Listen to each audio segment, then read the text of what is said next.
Juice named the time and... Whoa. What is... Ricky Starks, look at the... Wait a minute. Saying so. Is that... That's Jay White. Switchblade Jay White. Part of Bullet Club in New Japan Pro Wrestling alongside Juice Robinson. But Max, you're finding out what I already know. That I would hate who I was if I wasn't myself getting to the top. Because who the hell are you, Max? You were Cody's friend, and then you're not. You were Tony's friend, and then you're not. You were in the inner circle, then you're not. You're in the pinnacle, then you're not. You're in the firm, then you're not. Max, you did the one thing that I will never do. You sold your soul to be a pillar here. And that's why, as far as my side and how this was built, I built this shit brick by brick, match after match, moment after moment after moment after moment. I put my heart and my soul into this place. I honestly don't care. You guys can boo me, you can cheer me. I'm not going anywhere. John Moxley hits their shots. Amateurs. Amateurs. Amateurs. Amateurs. God, don't do it. Amateurs. Amateurs.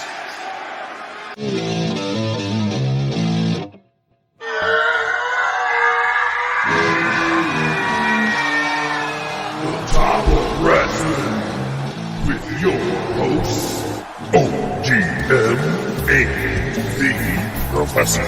Good shit. Late to every episode. Late so much, I'm going to have to buy you a pregnancy test. Bob Roode. I want to be a podcaster. Yay! His mama named him Kenta. I'm going to call him Kenta. Dynamite drop in, Monty. That broadcasting school is really paying off for you.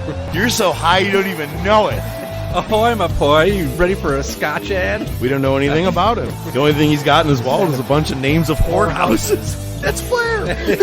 Probably looks like Jim Duggan digging the tape out of his crotch. Benoit, enjoy my wife. That's a bold statement, Cotton. Oh my God, mine just stopped recording. No, we're good. We're still recording. What a dick. I'd cease and desist me. I'd cease and desist me hard. I need a minute to recover off that. What kind of game is it? War Games! Let a war game! You are impressionist. Yeah, I know. That's the only thing I've said in the last half hour. Bark like a dog. Oh, Jinx, holy shit. How did that actually happen? Here we go.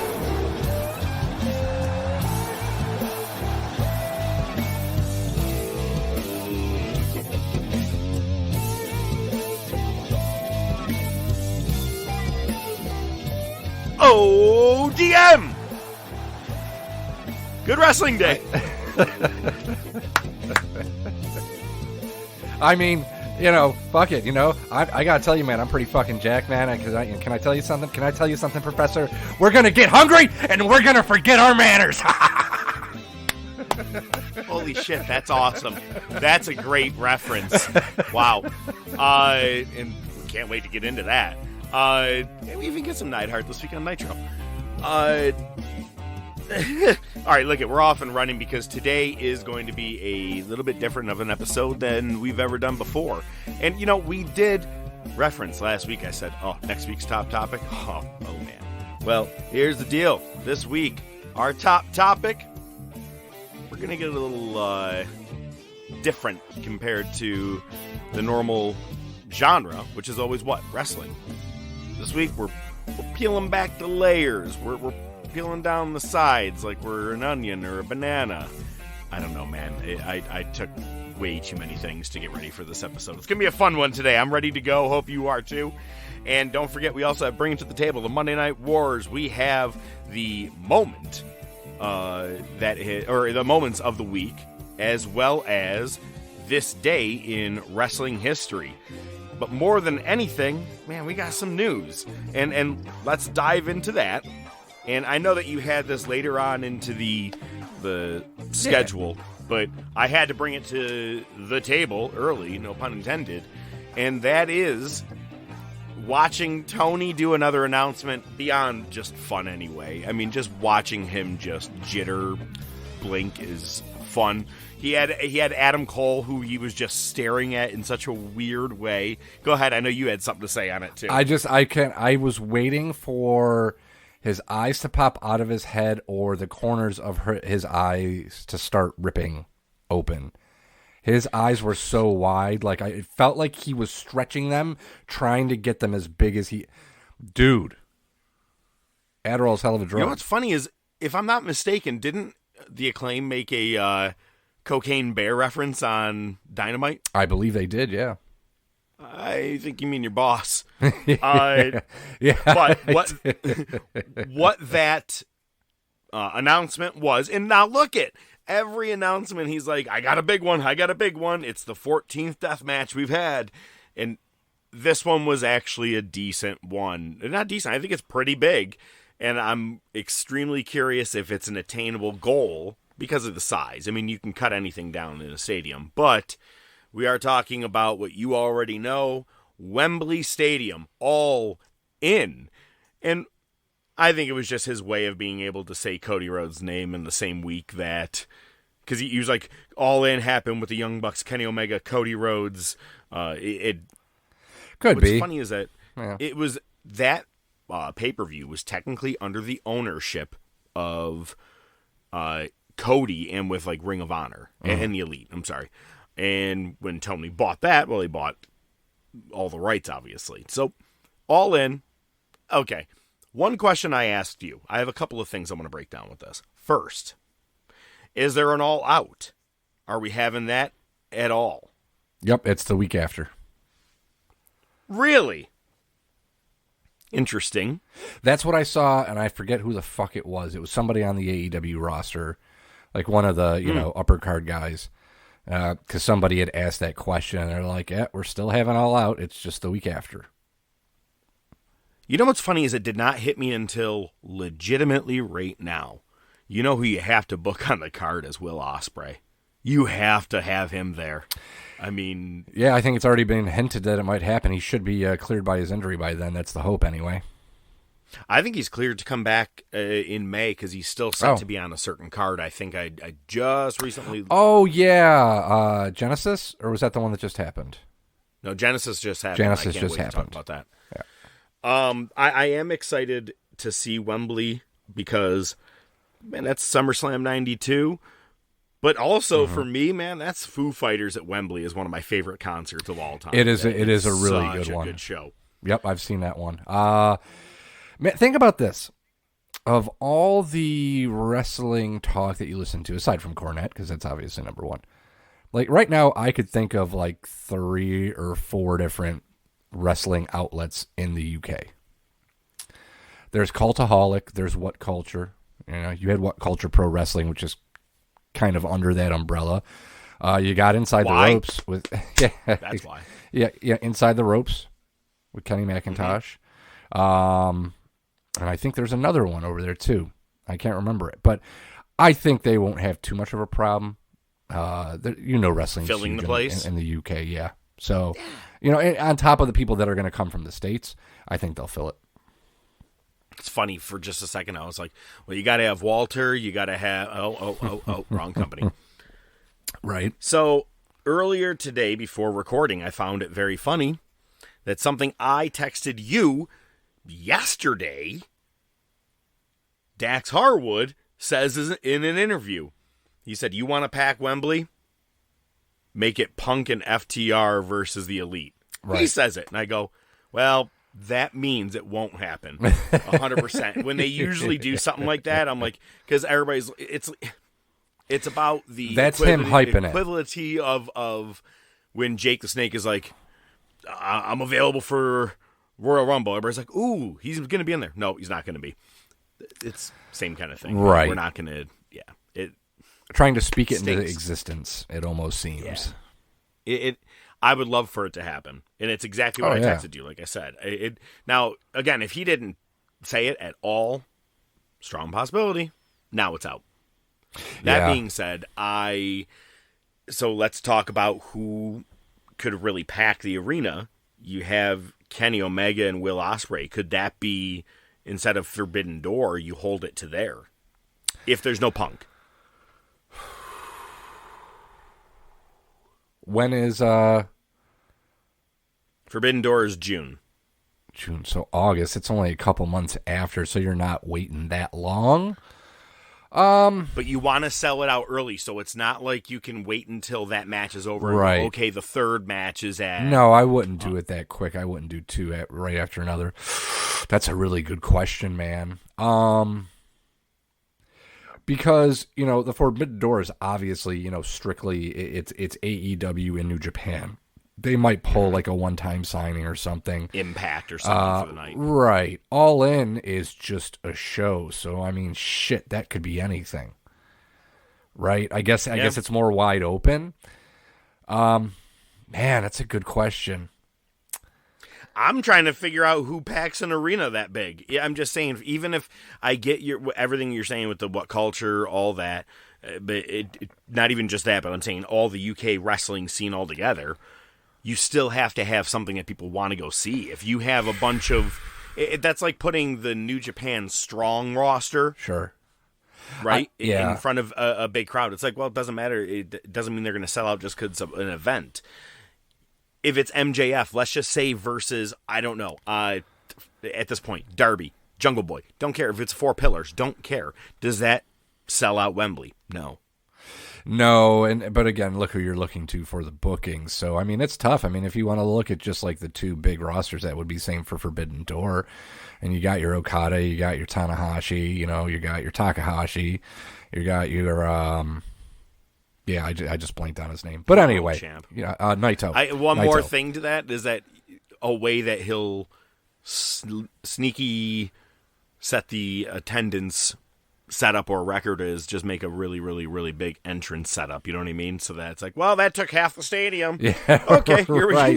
Yeah, listen, no, they probably won't sell it out straight up, but I think they can pack the place pretty good.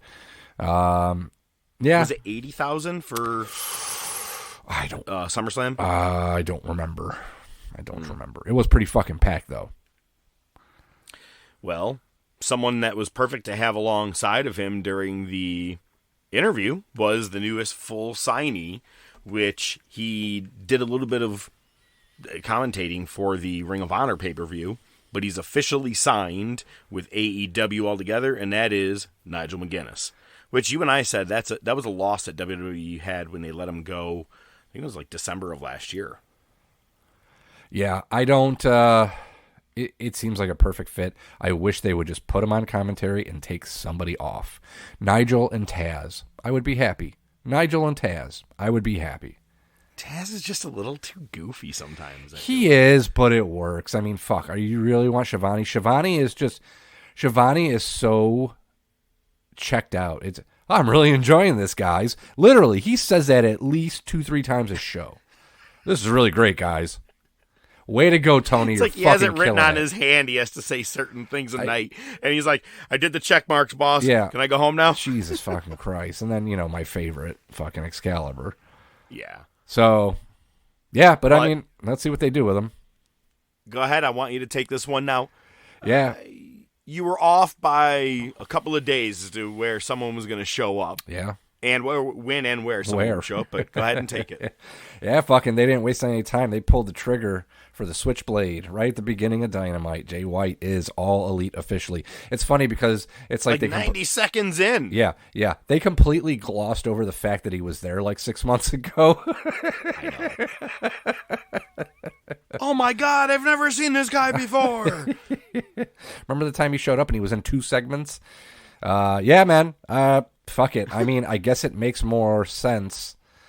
So, than WWE. I think, it's easy to speculate. Maybe he saw the writing on the wall. He's like, well, fuck, Vince is back. Fuck all that noise, Jack. And he just decided to join his boys. Maybe there's just more of an opportunity with storyline because of the whole Bullet Club thing. Again, look who's booking it, so who knows where the fuck it'll go.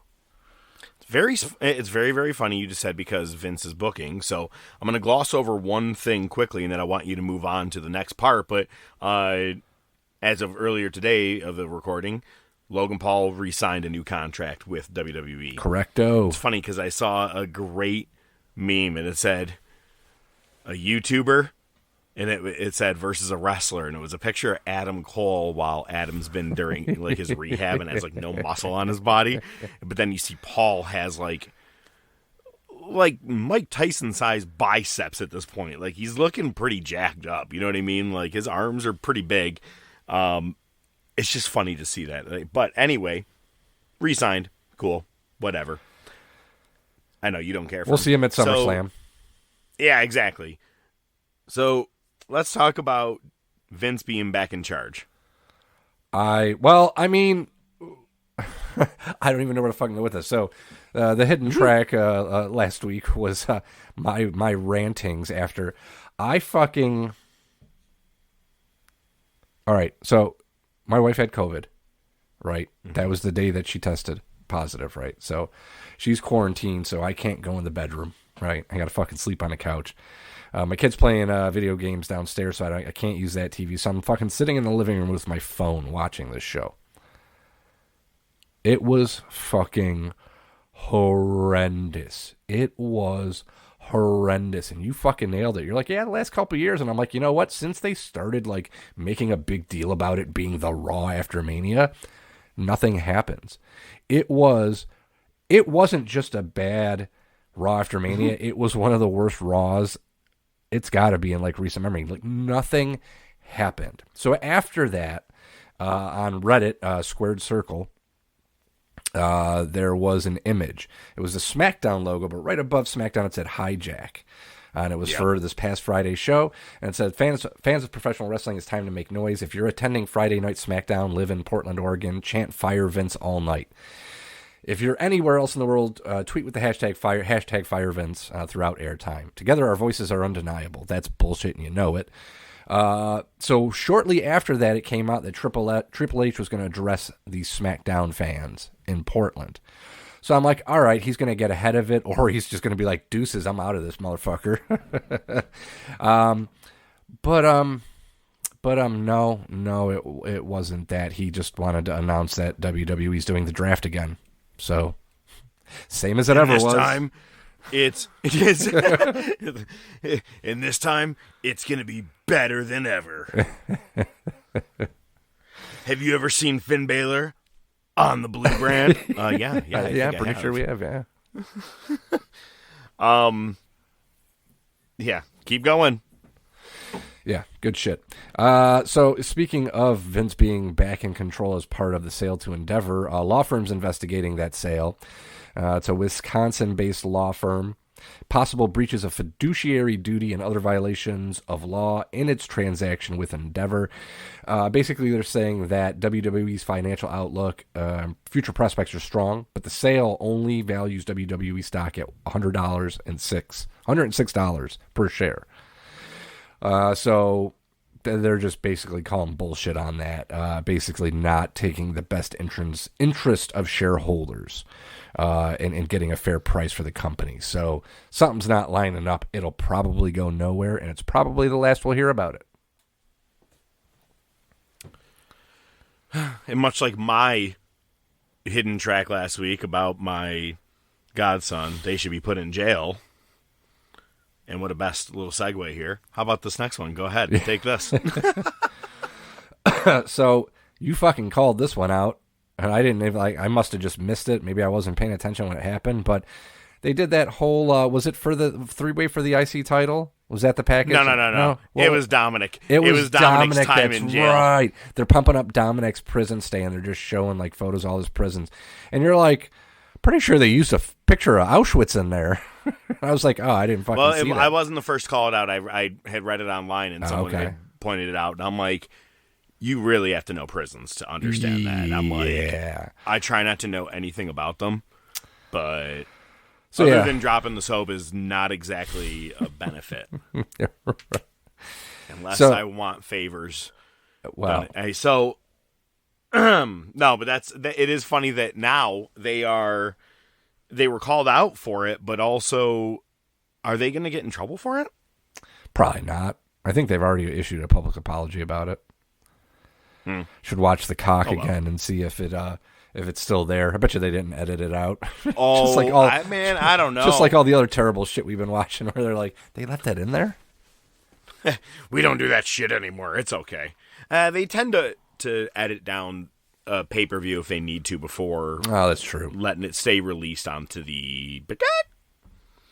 So the next one I'm going to take here, Sherilyn Guerrero. Not sure if you saw this, but I actually watched the video, her TikTok, where she states that Vicky Guerrero's newest husband, so her stepfather, sexually assaulted her on a cruise in 2020. I think it was the summer of 2020. Maybe not, actually around October of 2020. And Shawl, the oldest daughter, stands by Vicky. I'm sorry, stands by Sherilyn and said she believes in her sister. It's not okay. Sherilyn wasn't like, this wasn't like a confession, like this is the first time she's ever said it out loud, so she wasn't like bawling. She was more just like composed and yeah, this is what really happened. Yeah.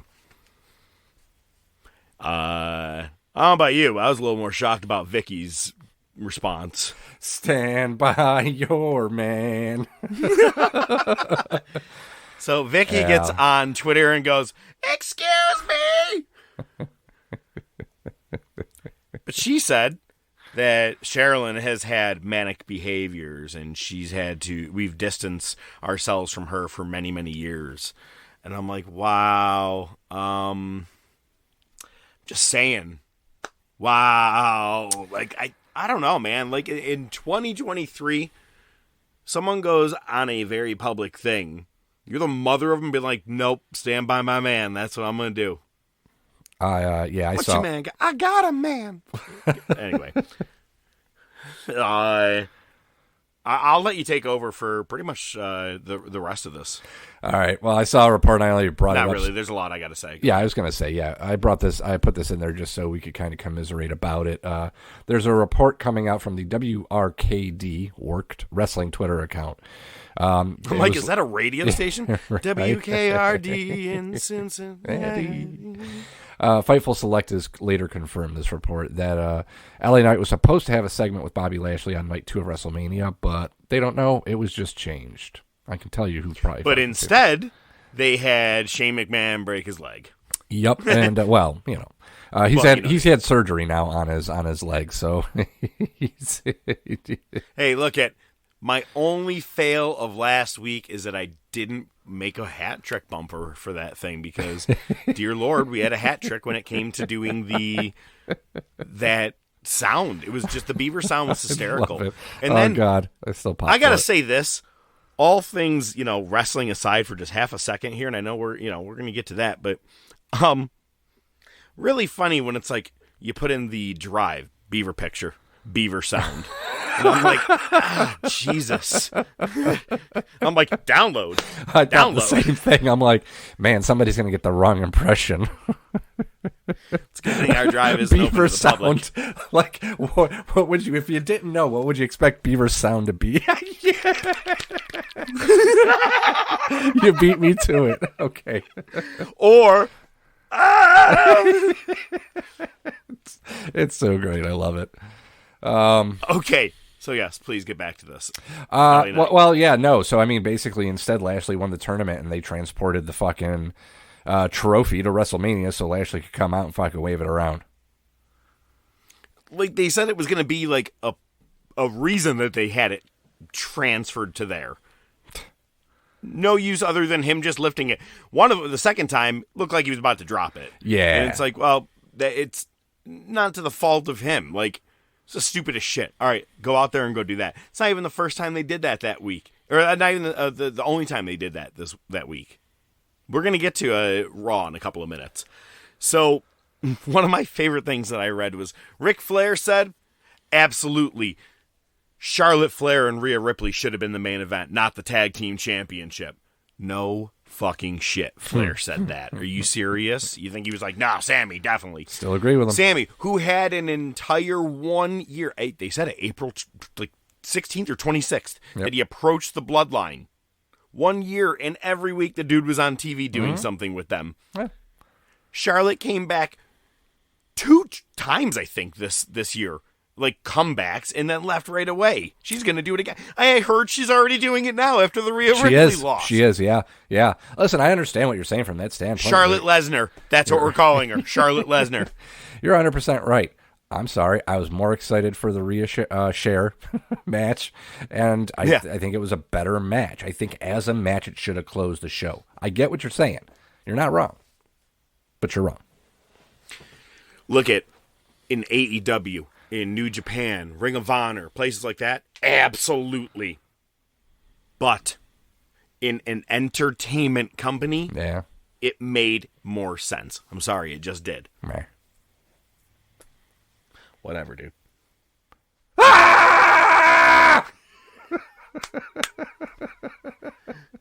All right. So I see that they were confiscating signs at WWE Raw. You know what's really funny is that I wish Benoit was here, for Christ's sake, all right? And Don't now tell me I was there. Give Dana Brooke a chance, and you're getting your... Was it Dana Brooke standing out there doing it? Yeah, I know. It could have been. It's funny. So apparently a fan tweeted about it, and Dana responded, like, I'm sorry, this is wrong, and it will be addressed. I get a good chuckle out of it when I saw the headline. I said, I'm throwing it in there. Yeah, how bad is it? Like, give Dana Brooke a chance. They took that sign of all of the signs in that fucking arena. Not even a thing about AEW. Did they think it said Dana White? Like, and then once they got it, like, fuck. Well, commit. Oh, she does work for us. Shit. Triple H just, I guess, wanted to use that shovel, man. Like, you've already buried her. You couldn't bury her anymore. Oh my God. You know, it was last week or 2 weeks ago when Sonata joined Five Guys Burgers and Fries that I had mentioned that he's going to be facing Okada for the IWGP World Heavyweight Championship. And they've faced before, and he's come very close to beating Okada. And what's funny is that last year, Jay White defeated Okada at Sakara Genesis. Fast forward 1 year later. Now, I'm not saying I called this. I just made a mention to it. I'll at least say that. But God damn it. They pulled the trigger. Sonata became the champion. He beat Okada. So now, Five Guys, Burgers, and Fries is the biggest faction in New Japan. If you have the world champion in your, you know what I mean? Not really the biggest faction, but holy shit. I didn't think that was actually going to happen. I thought maybe it would come close, but not what I thought would end that pay-per-view. And earlier in the night, because Jay White is no longer in the Bullet Club, they were like, well, and Dave Finlay is the main guy who's like taken over. Yep. It's like a who's who of who's left to be there. I was just going to say, is Bullet Club like on its way out? I mean, it's got to be. Funny you say that. They kicked out El Phantasmo. And I'm like, God damn, I like El Phantasmo. Right. Like, he's a great heel. But maybe it's because people like him so much. He's really good. Maybe they're going to start to push him more in the face role. Obviously, if you're kicking him out, that's a big thing already. That the crowd will cheer for you because they don't like back turning, you know what I mean? Or like, you know, backstabbing shit. With that, I find it funny because after that, Taiji Ishimori and the rest of the club said, next year, the 10th anniversary of Bullet Club, and we're going to make it better than ever. I'm like, there's really not many of you left there. And unless people over here start getting out of their contract, or all of a sudden Okada goes straight hardcore heel, like we all wanted John Cena to do, and then he goes heel. You know what I'm saying? Like that. I don't see Bullet Club really doing anything crazy. Could you imagine Okada going heel? Huh. Yeah, it would be something. I was going to say Tanahashi. Never. Yeah. Never. Well, He won't. yeah. Nah. That's what would But make it I more. will say that, see, I don't like watching him wrestle. I don't know. Just me body neither. press after body press. And Yeah. I don't know, I just he's don't not, really he's not care an for him exciting much. wrestler. He's Cena. Yeah. But Okada, I watched him get real, like, physical fighting with the GHC champion, Right. You know, he could go heel. I'm saying I think it would be something to at least see. Be interesting. But besides that, did you happen to see the video of Roman Reigns talking to a fan in the crowd at Raw? I did not.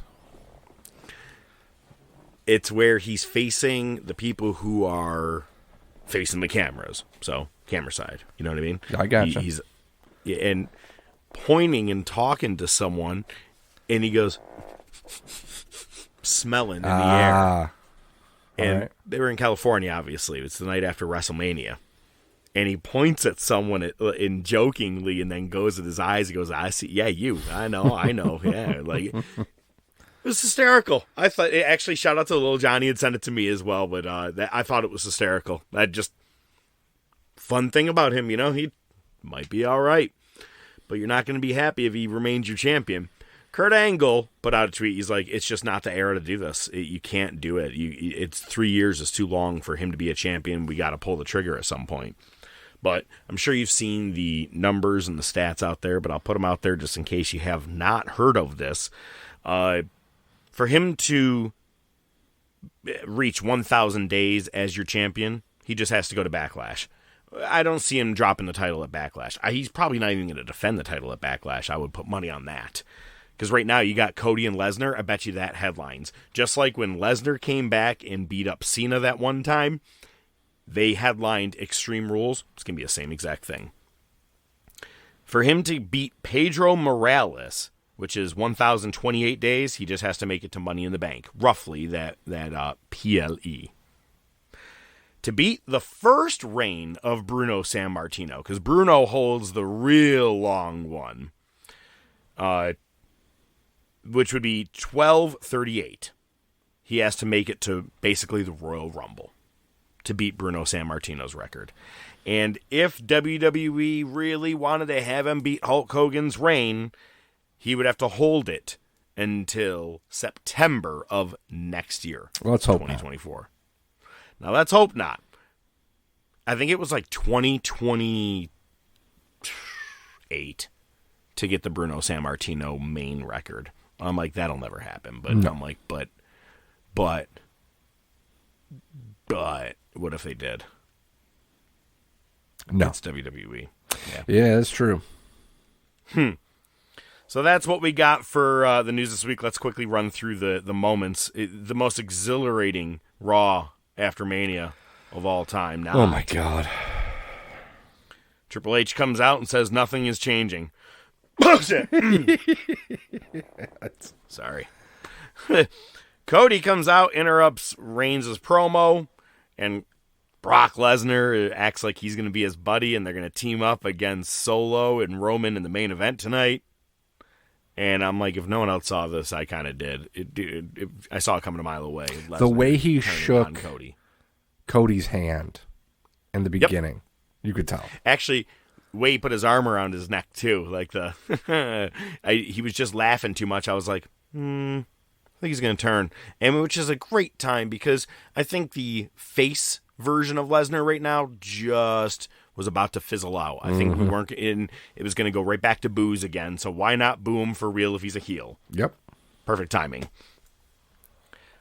They are setting up Rey Mysterio and Bad Bunny versus Dominic and Damian Priest at Backlash, which is in Puerto Rico. So Rey and I don't know, man. Dominic didn't get the win at WrestleMania. Yeah, you almost don't have to win in your hometown. So you got to give this to Bad Dominic Bunny. and Priest will probably go over there. I don't know, man. Bad Bunny's got to get the win in Puerto Rico. But then again, so you know what's funny about this match? It's a Mexican and a Puerto Rican versus a Mexican and a Puerto Rican. No shit. Equal opportunity. Got a bunch of that in Rochester if you just drive around down. All right, so not just saying. Yeah, no, I got you. I can look at you. Yeah, no. Yeah. So Riddle's back. We got a return. Yay. that was your return. And he also returned on SmackDown. Something I found funny is an article I read is that he is going to be working every live event for the rest of 2024, and that does include Raw and SmackDown. He's got his penance to pay, apparently. I don't think it's that. I think he's about to get really pushed. Oh, well, they're about 2 years too late. Oh, absolutely. The funniest thing is that, I don't know, man. Seth Rollins, he was like backstage, and then all of a sudden he was just like heading out to the ring, getting the fans to sing with him, and segment was done. Oh, no. He came out. They went to a break. They came back. He was still in the ring, and then he just left. Yep. There is footage of it was like it's all in red and dark, but him talking to what seems to be production staff at the side of the ring there when they looked to be cutting his segment, and then he had to probably come back to the singing thing to go back off the air again. Stellar job, everyone. Yeah. Woo. Got your money's worth. Yeah. Something I didn't see coming necessarily, but okay, I'm okay with it. Braun Breaker turned heel on NXT. Well, yeah, he didn't get called up to Raw, roster. Yeah, I mean, do something. Dynamite. We did talk about Jay White showing up.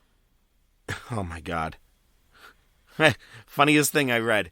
How can Jericho do something next to make himself look young? Well, fight Keith Lee. Because you look so old with the gray, the gray Dracula.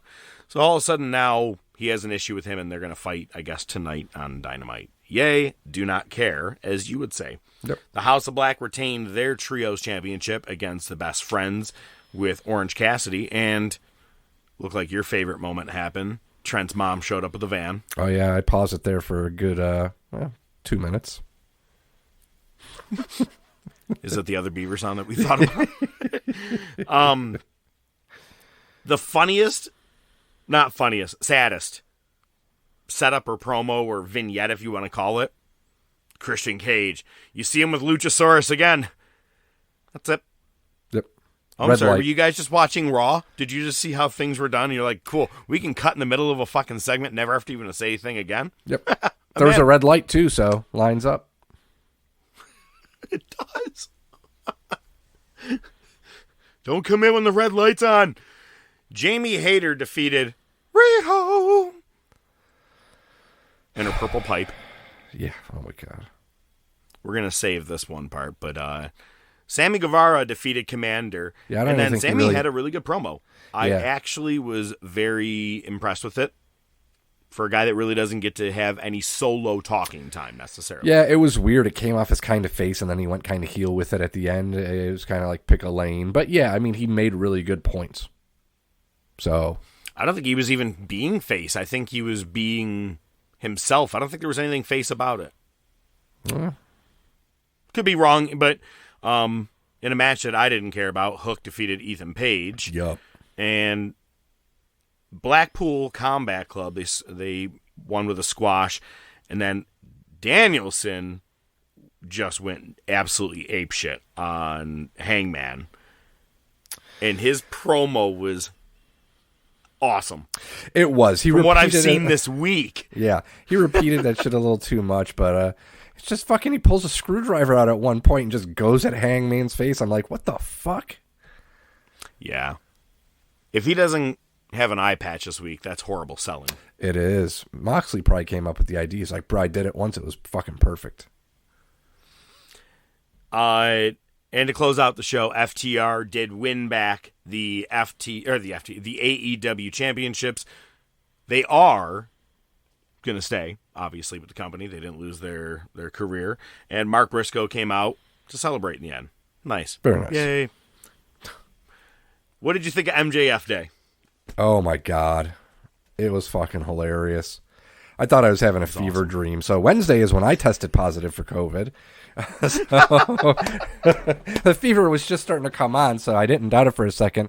Motherfucker, because at first I see this fucking big band. I'm like, okay, wait a minute. Did the channel change on me, or what's going on here? And then I'm like, oh, that's right. I'm watching wrestling.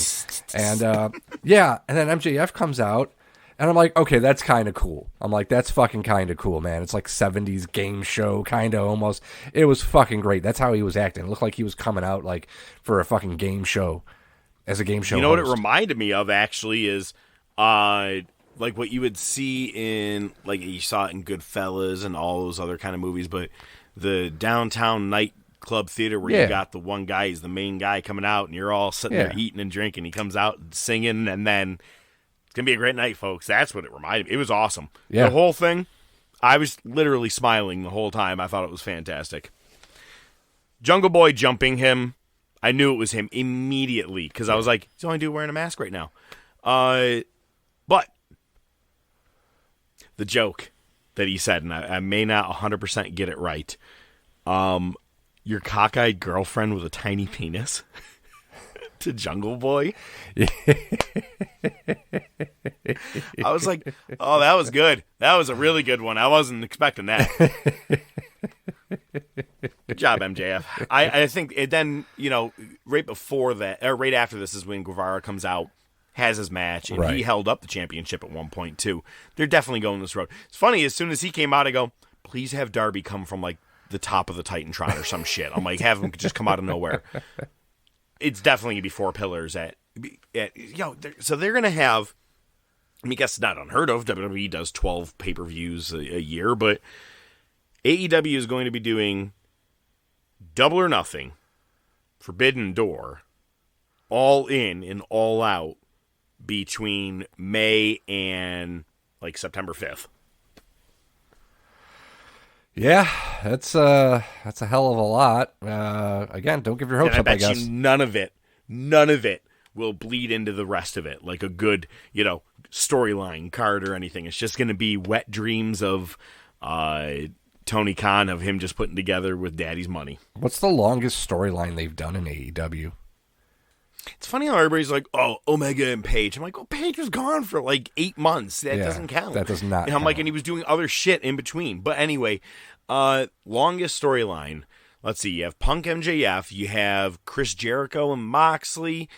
You had Chris Jericho and MJF for a little bit with their, being friends in, song and dance, and then moving into a feud that ended it all out. Nothing more than 6 months at best. Yeah. Which, and that's I guess is okay, but it's not. And it's not the norm. Agreed. No, most of it's like weekly, 6 weeks. Did you happen to see Josh Alexander relinquish the championship? I did not. I knew he was doing it, but I did not see it. So you have, I'm going to forget his name. He is, maybe it was Scott D'Amore. I don't know. The Impact president or whatever comes to the ring. I watch it that much, by the way. But I watched a YouTube video of it. So Alexander's in the ring with his wife and his kid. Kid is at best 2. And Alexander's in there. His arm is in a brace. And they bring out Kushida and Steve Macklin. Steve Macklin was a part of the Forgotten Sons. Good for this guy. Because you got screwed when Jackson Riker was like, Trump, Trump, Trump, Trump, Trump, let's build a wall. What was really, it was an emotional thing, of Alexander, the crowd thanking him. And when he goes to hand over the championship to the commissioner, president, whatever, his kid runs over and grabs it and runs it back to his mom. And I go, oh, you got me. You motherfucker, you got me. That's a good one. I'm not crying. You're crying. It was just, I don't know, man. I always have to give the nod to Impact because they do really good work with that kind of stuff and with their zoom ins and their production of it. I mean, they've also had someone killed Johnny. No, but that was pandemic era. Everybody gets a pass. Bray Wyatt was set on fire, and I'm letting that shit go. Remember Alexa Bliss with all the fucking black ink on her head? Do you remember when she sat on Randy Orton's waist and we're like, ah, boy, Jesus Christ. Anyway, my point to this is did I have a point? Oh, I did really like the emotions that they put into the relinquishing of the championship. You know, being the longest reigning Impact champion. Obviously, he'll come back and win it. That'll, win it right back, I'm sure. But it's at Rebellion where we will have a new Impact champion. SmackDown didn't get much better, by the way. No.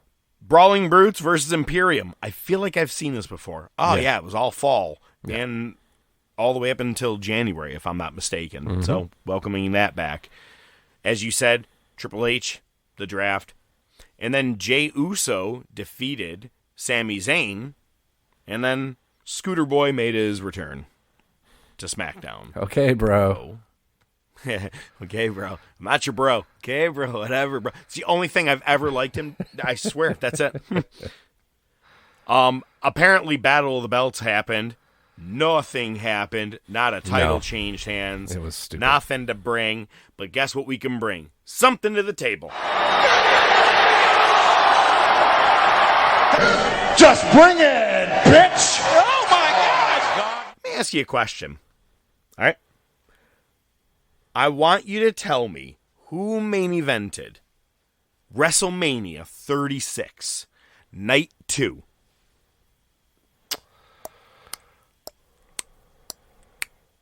Night 1 was The Undertaker and AJ Styles. Good job. Wow. I guess it was that forgettable, wasn't it? It was. It was a copy and paste match because the Night 1 was Braun Strowman defeating Goldberg for the championship. And then it was just finisher versus finisher versus finisher versus finisher, end of the match. It was Drew and Lesnar. There you go. But wait, Drew and who? Lesnar, wasn't it? It sure wasn't. Ready for this? It's fucking Mandela effect. Blew my mind. The way I look at it is all right, let's say you and I go to an event tonight, right? We go see a SmackDown. And it closes with Damage Control versus the same exact match we saw at WrestleMania, sure. Right? Yeah. And then they say, fans, stick around tonight. We have one more match for you. And we end up getting Miz versus Randy Orton. In a way, that's our main event match, right? That's our last match of the night, the main event. Well, just saying, run with me. Run with me. All right. Run with me. Okay. After Drew won the championship from Brock Lesnar and they went off the air, go ahead and YouTube this. Big Show comes out in main events, technically the end of the night, and goes, even though they went off air, I forgot this. Yeah, until you brought it up. Well, apparently they may have showed it on Raw the next night, but he comes out and challenges Drew for the championship, and they actually have a 6 to 7 minute match. 2 questions behind this. 1, you already just provided probably one of the worst endings of a match. Why wouldn't you just have that? Just tack it on at this point. It's not like you had to worry about getting the crowd home early. Yeah, right. It blew my mind. Come on, dude. After WrestleMania 36, I was not paying attention that much the next day after Raw. I was like, I have zero. It's not like they're going to have surprise returns. Not like people going, from home. It was still going to be silent as shit. Mm-hmm. They still hadn't installed the TV screens. There wasn't the Thunderdome, bitch. All right, man. What do you got this week? I got something vintage for you. You got another Buff Bagwell keychain? Eat your heart out, Rick Springfield. 'Cause she's my girl and she always... Remember that fucking song? Oh, I do. That's a fucking good song. What ODM is holding up in front of me right now is an album, a record album, and it is the WrestleMania, I believe. Is that what it's called? The wrestling album. Oh, the wrestling album. Yeah, and go ahead and give us the track list. Well, they do it in different orders. I don't remember which order it actually is on the fucking album. Okay, just read the songs. I didn't want, relax, what leads into the other one to make sure it had a good vibe and feel. Are you done? Are you going to begin? Don't Go Messing with a Country Boy by Hillbilly Jim. Hell of a song. Cara Mia by Nikolai Volkov. Quite possibly one of the best songs on the album, Tutti Frutti by Mean Gene. Land of a Thousand Dances. He was drunk when he wrote that, or when he sang that one. Land of a Thousand Dances, which was pretty much just a bunch of the wrestlers. That one's good for a laugh. In the racist song category, it's Grab Them Cakes by Junkyard Dog. Wait, hang on. What is the cakes he is referring to? Move on. Move on. I don't want to make this worse. Eat Your Heart Out, Rick Springfield, which is by Jimmy Hart, which is fucking really, I mean, it's a pop song. It could have been a pop song in the 80s or even early 90s. I mean, it's a good song. Real American. No, they let Eddie Murphy have Party All the Time. They couldn't let WWE have a song? Apparently not. Real American, Hogan's theme, obviously. For Everybody, which was sung by Rowdy Piper. It's a parody of Fuck Everybody, I think by the Melvins or some shit like that. Yeah. Oh, it's not I'm Your Man? No, thank God. Captain Lou's History of Music, I don't remember that one. Yeah, and that's it. We're going to have to sit back and listen to some of these. That's fantastic. Yeah. But there's some interesting people on there's some interesting people on the cover. I mean, I don't know how well you can see it. The Killer Bees are on here. You got Hillbilly Jim, you got JYD, you got Albano, you got The Fink, you got Steamboat, Mr. Fuji, Jimmy Hart. On the back, actually, there's a girl here playing a Rickenbacker in a black wig. You can barely see it, probably. That's actually Cyndi Lauper. Oh, nice. Yeah. Paul Arndorff, George the Animal Steel, The Missing Link. And musician. And the U.S. Express, which was Barry Windham and Mike Rotunda. Nice. So, yeah, pretty cool. Even if Mike Rotunda only did just that album, he'd still have pretty much done more than Bray Wyatt has done in the last year. Yeah, no shit. And that's kind of funny because it's almost tax season. Well, it's ending. Boom, IRS. So, hey, man, did you know that on this day in history, Ric Flair yelled, "Woo!" Make you go woo on a bitch. He did that on a plane once. Let's go to the wars. Marty, you've got to come back with me. Where? Back to the future. Wait a minute, Doc. What are you talking about? What happens to us in the future? What, do we become assholes or something? Give me a hell yeah!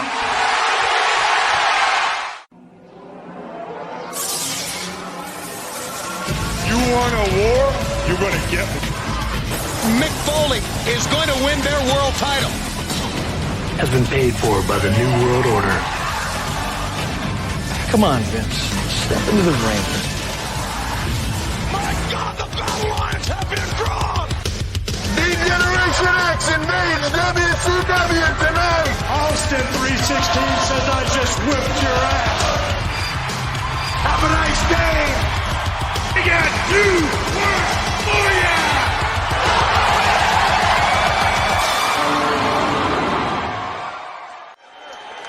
Vince, come on out.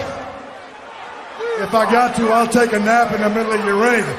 I ain't going nowhere until you come out, because as the World Wrestling Federation champion, I'm not going to have you telling me every single week what I can and what I can't do. I ain't going to wear your stupid little suits. I ain't going to do none of that.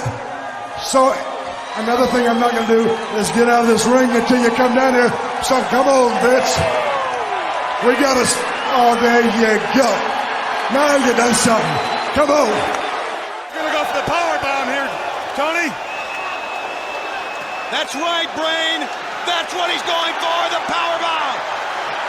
Up, down. That's it. 1, 2, Savage. No. Bret Hart pulled out the referee. Bret Hart pulled out the referee. The more that we start watching this era, as much as I shit talked about F the Attitude Era, I will say man, oh man, does it not just bring you back and give you the feels when you hear Austin's glass break and the crowd goes absolutely ape shit, and it doesn't matter what he says in the ring. He could legitimately be reading anything off of a script or saying whatever he wants, doesn't matter, and the crowd was just behind him. I miss this era. And what's crazy is that back then, in 98, my Nitros, what I felt like watching, I would watch. What I didn't, right? I remember watching this Nitro and this main event, and holy shit, was I pissed off. Same as it ever was. I wish people could see you doing the robot dance as you're doing it. It's hysterical. All right, man, break it down. Raw. April 13th, 1998. Raw's in Philadelphia, PA. We get a recap of the Austin McMahon segment from last week. The show starts off with Austin heading to the ring. He says, Vince, if you come out here, I give you my word, I won't put your lights out, not leaving until you come back to the ring, basically holding the show hostage again. He does say, I know someone's got a cold beer while I wait. I was waiting for him to throw him one, but they didn't yet. We haven't gotten there yet. Vince eventually comes out with the Stooges, and he's got a couple SWAT officers with him. Austin wants to know who he's fighting at the next pay-per-view. Vince says he hasn't made up his mind yet. Austin says, well, you know what? I'm going to go ahead and put the title up tonight on the only opponent I could really have, which is you, Vince. Austin takes Vince's line, says we can do this the easy way or the hard way. Easy way, pick an official, get your ass down here. Hard way is I'm going to pick a cameraman, take him to your office, and beat your ass in front of the whole world anyway. You got 30 minutes to make up your mind, and don't try leaving because your limo driver got beat up and you have 4 flats. They didn't have Uber back then. They didn't have Lyft or Uber, you know? Yeah, exactly, right. All right, so after break, we come back. We see McMahon in the office with Briscoe and Patterson, and I think it was Patterson that says, you got to stop him now. He's making a fool of you. You got to stop it tonight. You broke the rest of them. Break him. It's like, wow. Kayfabe, pal. That was dude, I swear to God, I'm not going to lie, spent 10 minutes looking for that clip. I could not find that. No, I was like, that's got to be brought up. I'm like, that is the Bible of working under Vince McMahon. Break them all down. But this is the official night. If you have been watching, and like we have been, Stooges are there. They haven't said a word. Nope. They are just there. Today is the beginning of the end. No, but today is the beginning of the Stooges on this episode because it's a fucking marathon with these guys. Can't wait. Go ahead. Yeah, they're going to have almost more screen time than Vince does.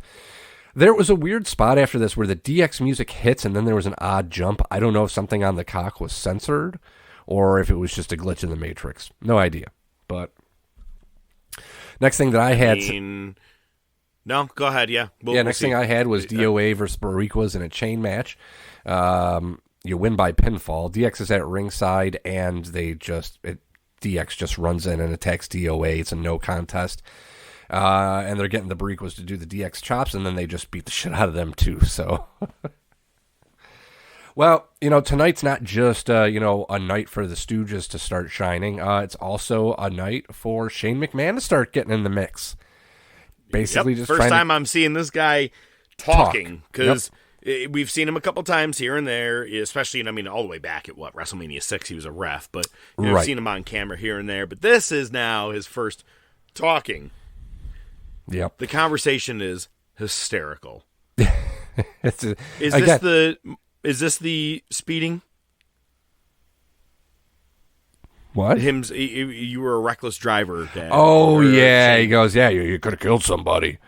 Yeah, he says, basically, Shane's just trying to relay, advice to his dad, and he uses a story of him speeding and from back in the day. And you said, I was what? I was working with death. Yeah, that's what I said. Well, that's what you're doing tonight if you go and face Stone Cold Steve Austin. Yeah. And then you got Briscoe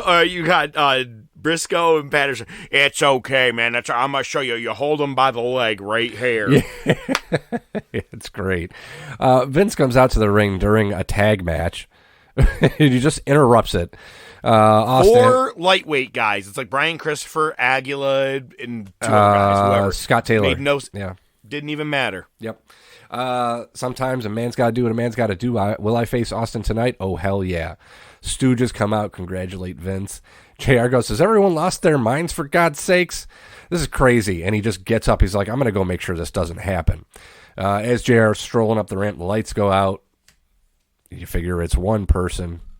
Could only be one person. This has been their MO as of late. No, the fucking bells holes. Big pop. It's Undertaker. He comes out. He chokeslams everybody. All 4 of those guys that were sitting there waiting for that tag match all along. Exactly. He calls out Kane. Time. Your big brother shows you what evil is all about. No longer are you the hunter. You are the hunted. There you go. And because it's now out that he killed his parents, he's now supporting the teardrop tattoo under his eye. Yeah. Permanently. Yeah. It's just funny how it's there and then it's just gone. Yeah, I know. I wish it never went, or never came, I should say. Kevin Kelly's backstage. He shows a video from the break where JR and Shane are trying to get Vince not to fight. Vince tells Shane to get him his gym bag from the car. Next, you get Jeff Jarrett versus Taka Michinoku. Wait, hang on. And you do get a really good moment of Vince going, and you, get back out there and do your job. And I go, he's still working. Kayfabe, pal. You get flyers for the Jeff Jarrett concert falling from the rafters. I can't imagine it was easy to work in a ring like that with all that paper. I mean, how did they not slip? You know what I mean? Pretty impressive. It was a pretty shitty match, so that made much of the sense. The only impressive thing about the match, Cole interviews Blackman from the back. Taka gets jumped by Kamikaze, which is what they're calling him. It's a DQ. And then Jeff Jarrett puts on the figure 4 anyway. Great. All right. It's funny. It's Kamikaze. I forgot. I call him Kai and Tai. I think they become Kai and Tai, but it's Kamikaze to begin with. No shit. Yep. There you go. Like you mentioned, the Stooges are showing Vince how to reverse Austin's kick to the gut that he uses to set up the stunner. You get Farouk to the ring. He calls out The Rock. He says, you know what? You crack one of my ribs, but it takes a lot more than that to kick my ass. Going to give you another chance to kick my ass. Nation comes out. Rocky cuts a promo. Farouk puts his fist up. Rock's laughing at him. And Blackman and Shamrock come out with their fists in the air, and it just turns into a shit show of a brawl. One of the moments I felt like where you're finally seeing Farouk as a badass. You saw him in Nation, he was all right, whatever, and you're like, whatever. Now, him going, you came out and kicked my ass. Come on out here and finish the job. Come kick my ass right now. And I was like, this is the beginning of the APA. Even though it's years down the road for them to be what they are, I'm like, this is the beginning of him being a badass. And I'm like, I kind of remember this. And it's a shame because, like we said, we're not going to get a Rock and Farouk match, and that sucks. Mm-hmm. Yeah. It's weird that it doesn't happen. But, yeah, all respect to Farouk. He's the man. Fucking. Yeah. Yeah, he's the man. This is one of my favorite parts. Terry Funk comes to the ring. I'm not just calling him Terry Funk because I've said that I'm going to just call him Terry Funk. No. They're calling him Terry Funk now. He has a Terry Funk t-shirt on. Cole says, yeah, formerly known as Chainsaw Charlie. So they dropped that.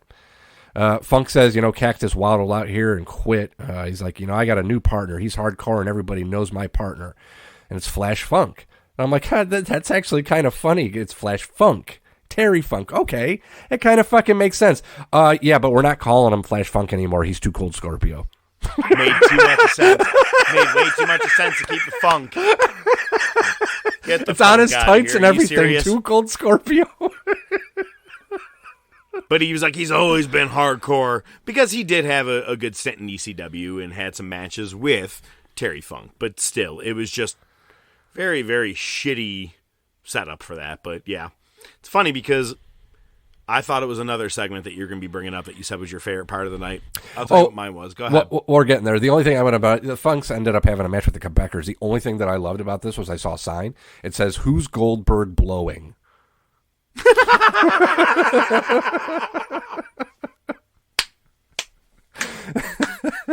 How did I miss it? I swear to God, I must have been right on the hard cam. Yeah. So, I do have a question. Did you see a Val Venus promo? It's coming up. Okay. When you said that Peacock thing, I was wondering if that's what maybe happened, but no, never mind. Yeah, no, they left that in there. Because I can't wait for that. Luna comes to the ring. Here it is. My favorite part of the night. Yeah. She's dressed as like a captain, like like a sailor, like the Love Boat. She's got the hat and everything. Luna's promo of the year. Anticipation is worse than PMS. Well then, let's settle this right here, right now. And from there, we get our bumper. We go into the war zone. You get, your little, package, video intro. Goldust comes to the ring, dressed as Sable, kind of. JR says that dress wouldn't fit Aunt B. Luna starts ripping her Goldust dress off, and Dustin, you just hear him, "Stop that, you're hurting me." You just got me naked, that's it.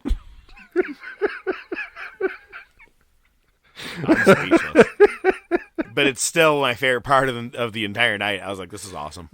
So Sable comes to the ring. It's a cat fight. They get pulled apart. JR goes, "Someone's going to get stripped down to their bra and panties. I'm sorry, Mama. I had to say it."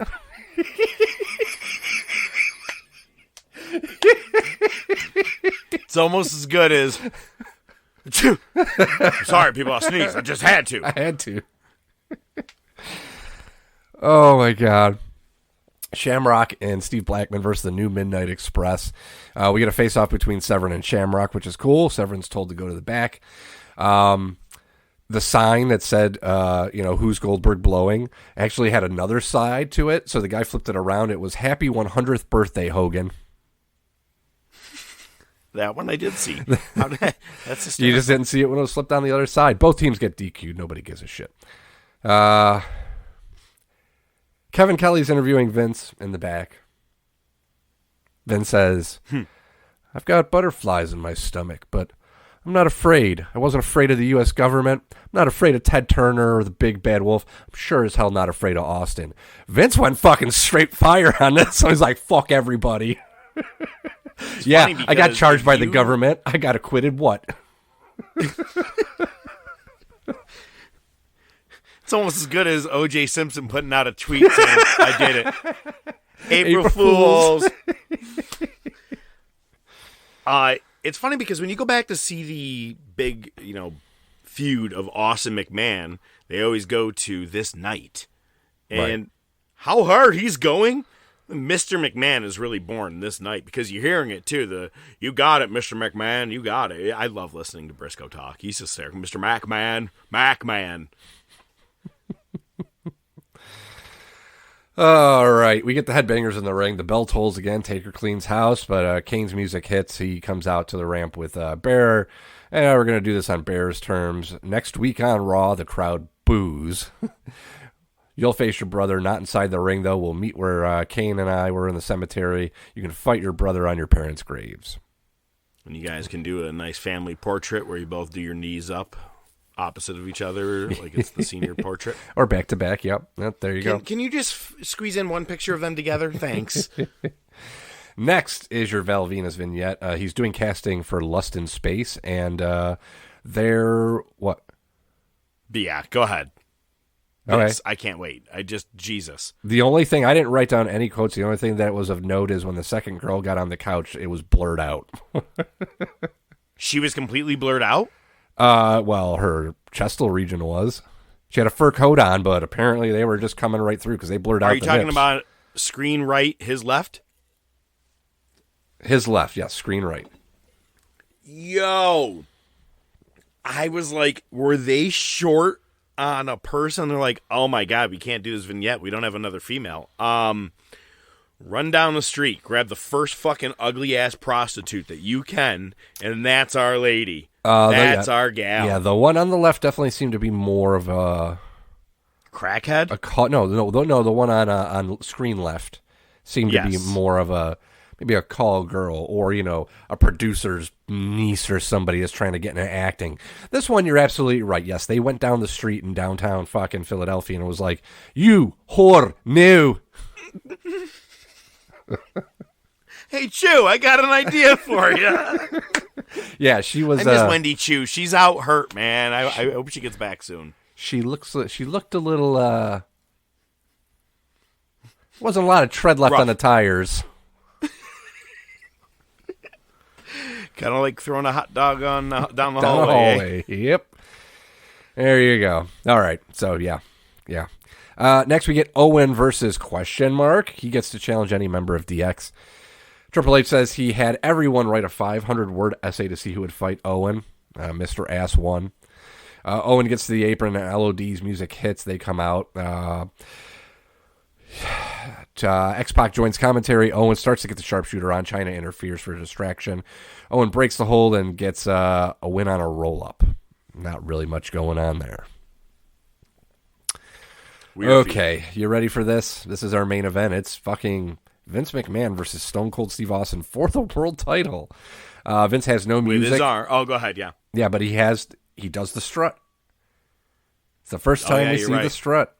You know? Shane comes out afterwards, still trying to get him not to fight. JR, who's going to run the company if I just bought a house? Fucking JR. Vince slaps Austin during the face-off before the bell. That's one of your big, highlight packages that you usually see. Vince gets on the mic and says, just one thing. You said you could beat me with one arm tied behind your back, so let's see if you're a man of your word. They milked this. It was probably, 2.5 minutes before they actually tied his arm behind his back. This is. You know why? Because go ahead. Well, because they probably had time to kill, because after that they stalled it even more by Vince getting his muscles rubbed down by the Stooges. Then they took out a mouthpiece, put that in, and then Slaughter's there too, by the way, at ringside too. The commissioner of this place is rubbing Slaughter. on Vince too. Yep. And then, just when you figure, how are they going to get out of this? They can't really have these two wrestle. Yeah, go for it. You tell us.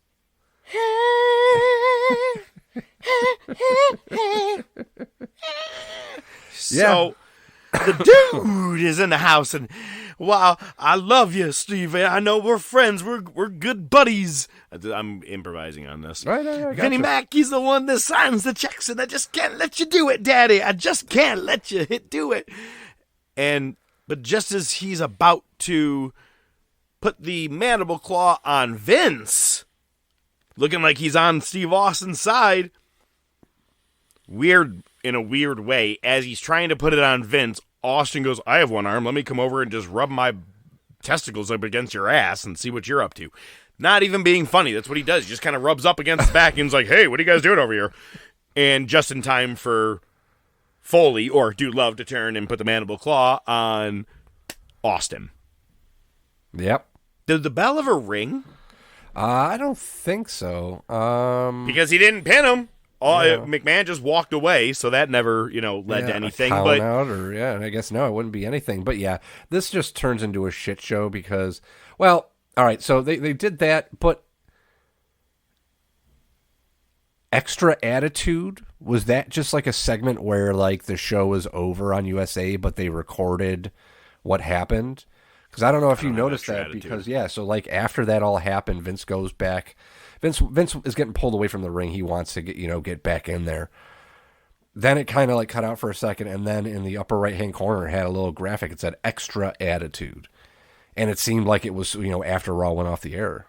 Yeah, never saw it. What happened? Oh, fucking not a whole hell of a lot. DX comes out, Kane, Undertaker, LOD come out, and apparently it was an 8-man tag match, so it must have been like a dark match. They call it out, but it was really weird, man. And then Austin says, hell yeah. It's like this day in history. Might as well just be that. Pretty much. As soon as Cactus was giving his speech last week, I go, Dude Love is coming. Yeah. Because I remember this, and I was like, why? Of all the people you could have went with, of your characters, Cactus could have been very well, if he's so pissed off after everything with that cage thing. Cactus could have went on and took on Austin. Mankind could have done it. But you're like, no, let's have Dude Love do it. The one that made absolutely no sense. And I'm like, well, if you want me to boo, you got me booing. There you go. There you go. Nitro. It is so funny how much shorter the notes for Nitro are, at least for each piece, because there's really no substance to it. We're in Minneapolis, Minnesota. It's the go-home show for Spring Stampede. As usual, starts with a recap of Piper from last week. Fit Finlay versus Scott Steiner. Steiner wins.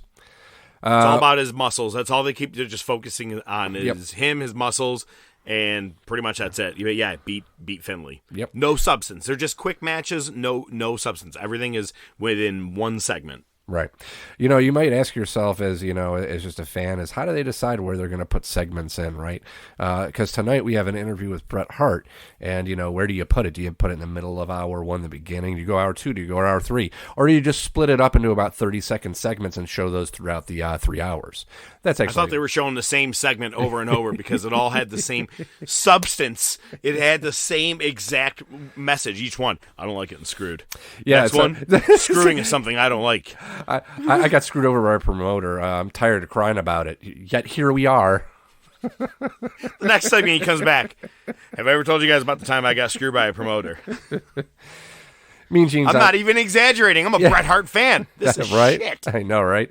Gene's on the ramp pushing the hotline. Minneapolis is his hometown. Next you get Lenny Lane versus Ultimo Dragon. Dragon wins. We go back to Bret. All I care about is winning the world title. I just want a fair shot. Gene's in the back with Piper, cuts a promo on Nash and Hogan, having them fight each other tonight. And then Hogan and the Disciple jump Piper. Gene is in the ring, calls Giant to the ring, says Piper's going to be ready for Stampede. He calls the Disciple a Grizzly Adams wannabe and calls out Nash. Next, Johnny Grunge versus Chavo. Grunge wins. Back to Bret. Nash is scum and Hogan is worse. Nothing better than to see them kill each other off. Nash comes to the ring. He's like, hey, I just watched I think you just completely killed me that Johnny Grunge has got to win solo on Nitro. But we'll move on. But wait, there's more. Yeah, I know. Nash comes to the ring. Just watch my good friend Hogan run out the back door. He knows he wants no part of Big Sexy. And where's Macho stand in all this? If Hogan didn't show up last night, I'd have the gold. Sting comes down to the ring with a bat. Dylan separates them. Sting wants to have Nash to have a world title match tonight. He gives Nash, you can take the bat, and you can even have the fucking power bomb. And Dylan says, well, I guess I can't stop that. It was a cool segment because Sting was like, Sting was hype. You want it? Come on, you got it. You got it. He was on fire. Yeah, Sting was awesome hype. Segment. Yep. And he starts doing like the half suck it chops. I love that Sting, of all people, is the one doing that. Wait, I just forgot about something that is now occurring to me. And it was like, maybe 3 weeks ago on Dynamite. Sting tag teamed with Darby and Orange Cassidy. I remember that, yep. There was a part in the match that we haven't brought up, but I thought was pretty funny, but where he started doing Darby Allin-like moves, but then he did them with Sting things. When he did the beating of the chest, he did it real soft. He was like, yay. Like, real calm. like I was Cassidy. like, okay, it was kind of funny. I'm not going to lie. If you didn't see that or see what I'm talking about, watch Sting basically doing an Orange Cassidy version of himself. Wasn't too bad. Gotcha. It's the best thing I could see out of him nowadays. All right, well, there you go. Because watching him hyped up like this, I was like, I miss him. I know, right? Yeah. Glacier versus Benoit. Benoit wins. We got to recap of Bagwell on Thunder calling out Luger on Nitro. I'll show you why Buff is the stuff. As we head in hour two, they play more of that. Luger and Scott Steiner get into a brawl, and Rick Steiner comes out. He suplexes Eric Bischoff on the floor. Leads to our next segment where it's Buff Bagwell with Eric Bischoff versus Luger. Buff gets on the mic and says stuff, calls out Rick Steiner. Wait.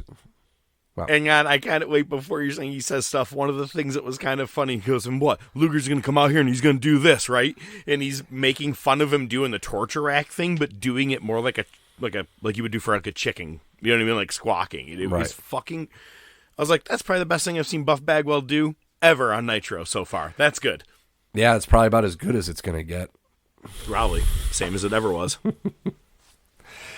Bischoff gets on the mic and says, Hogan's on Leno tonight. That's why he left. Oh, okay.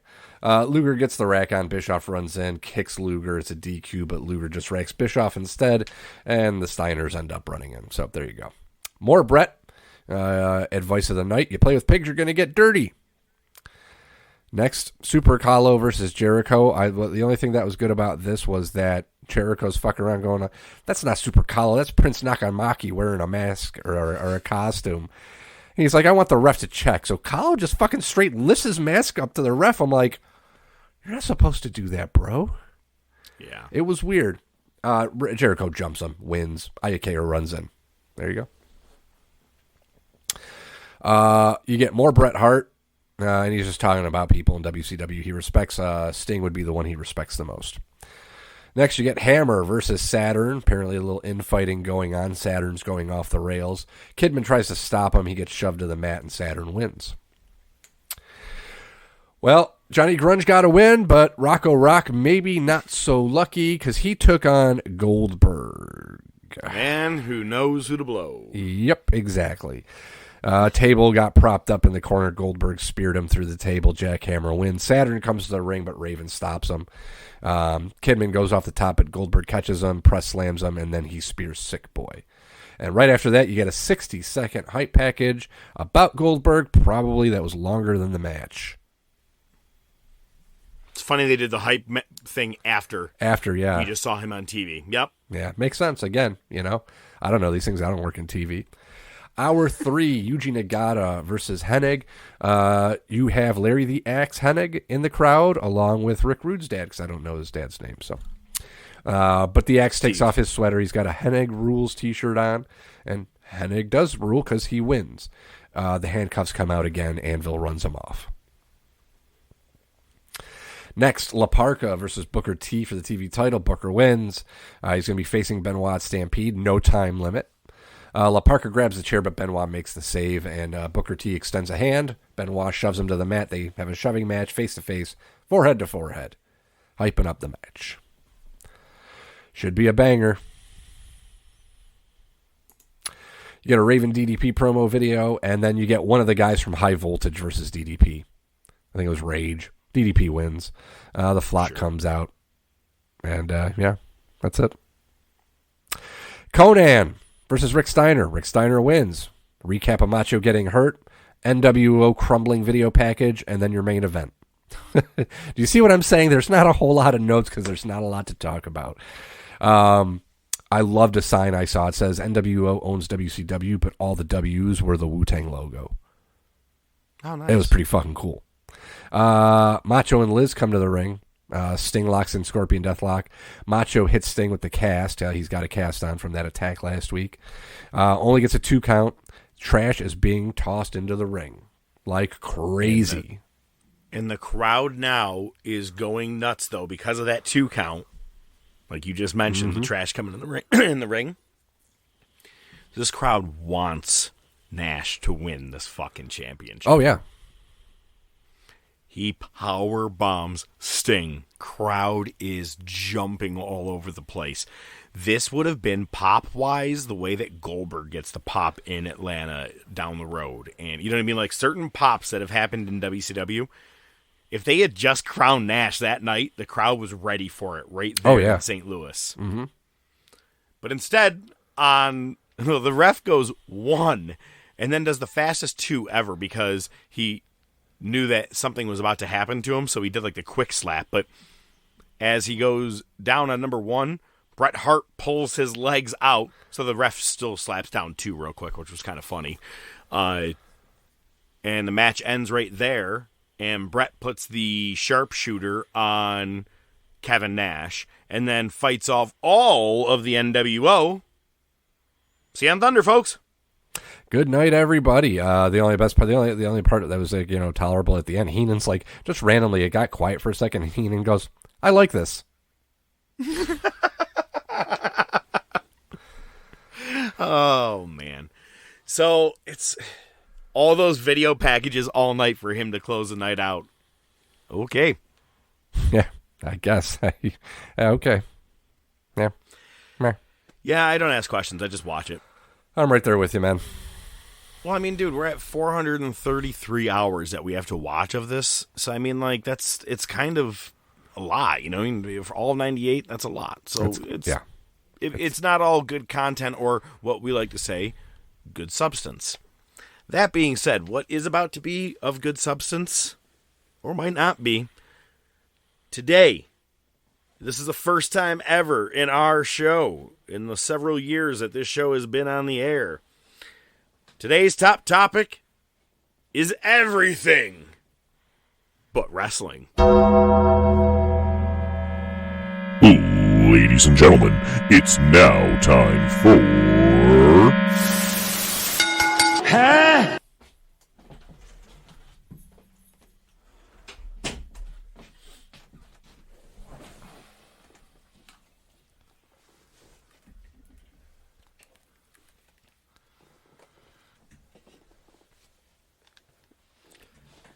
Wow, look at that. Both got back at the same time, so that I guess we're both ready for this thing, man. It's pretty amazing if you think about it. Yeah, so kind of Let me ask you a question, man. Yeah. Who's your favorite wrestler? Undertaker. Broke the rules already. Because I gotta be honest with you, I'd have went with the Anvil. Right. All right. So yeah, I'm rocking the Anvil a little bit. Yeah, Jackie never really liked the full beard. Especially this time of year, because I mean, I'm at the point now where I was actually going to go, get trimmed up, but it got COVID, so that fucking delayed it. So I need a haircut, man. I love going to the barber. When we moved here, kids wanted to get their hair cut, and they were tired of fucking getting their shit fucked up by supercuts. So I fucking just, I don't fucking know Webster. And fucking, where's there a barber? I just Google barber. I find a place on Main Street. It's half a mile from our place. Fucking go up there, and man, this place was fucking tight. It was one of those, it was a shop, somebody, put up the money for the lease, and everybody's got a chair. You do your own thing, and they all had fucking black toolboxes that they kept all their fucking razors and their fucking, it was tight. One guy had a bunch of fucking colognes, TVs, sports on, fucking great. COVID came, they closed. So, found a new place. It's in the Wegmans Plaza on Holt Road. It's a mile and a half from my place, I don't know. Dude, I feel like it's like a spa day. I go in, they fucking tighten up the beard, they cut my hair, they use straight razors, they got fucking warm fucking shaving cream, they fucking the hot towels. Dude, I walk out of that place feeling like I took an edible. It is fucking fantastic. So anyway, over the winter I let this shit grow, and I was about, like I said, it's about time. I was like, yeah, I'm just gonna chop it down, still have the beard, but nice and trimmed up, lines all straight, everything. I liked the goatee. I hated the goatee. I'm like, well, how about this? How about if I fucking do just the goatee, but I keep the beard length? So today I was like, fuck it. Let's give it a shot. I'm on the fence. I still like the full beard personally, but it is what it is. We'll see if she's happy or not. She'll probably look at it and say, it's too long. Chop it down. And then I'll hate myself even more because you'll see I have no chin. I look like fucking Kermit the Frog. So. And then back to hand flapping in the office by yourself. Yep, pretty much. You got to see the walls in this fucking room. Please don't use a neon light. So it's funny I hope because it's urine. All right, God, I hope it's urine. Easily one of the best lines from The Office. There's probably like top 25 quotes. You know what I mean? Like that one right there. Well, it could either be blood, semen, or urine. God, I hope it's urine.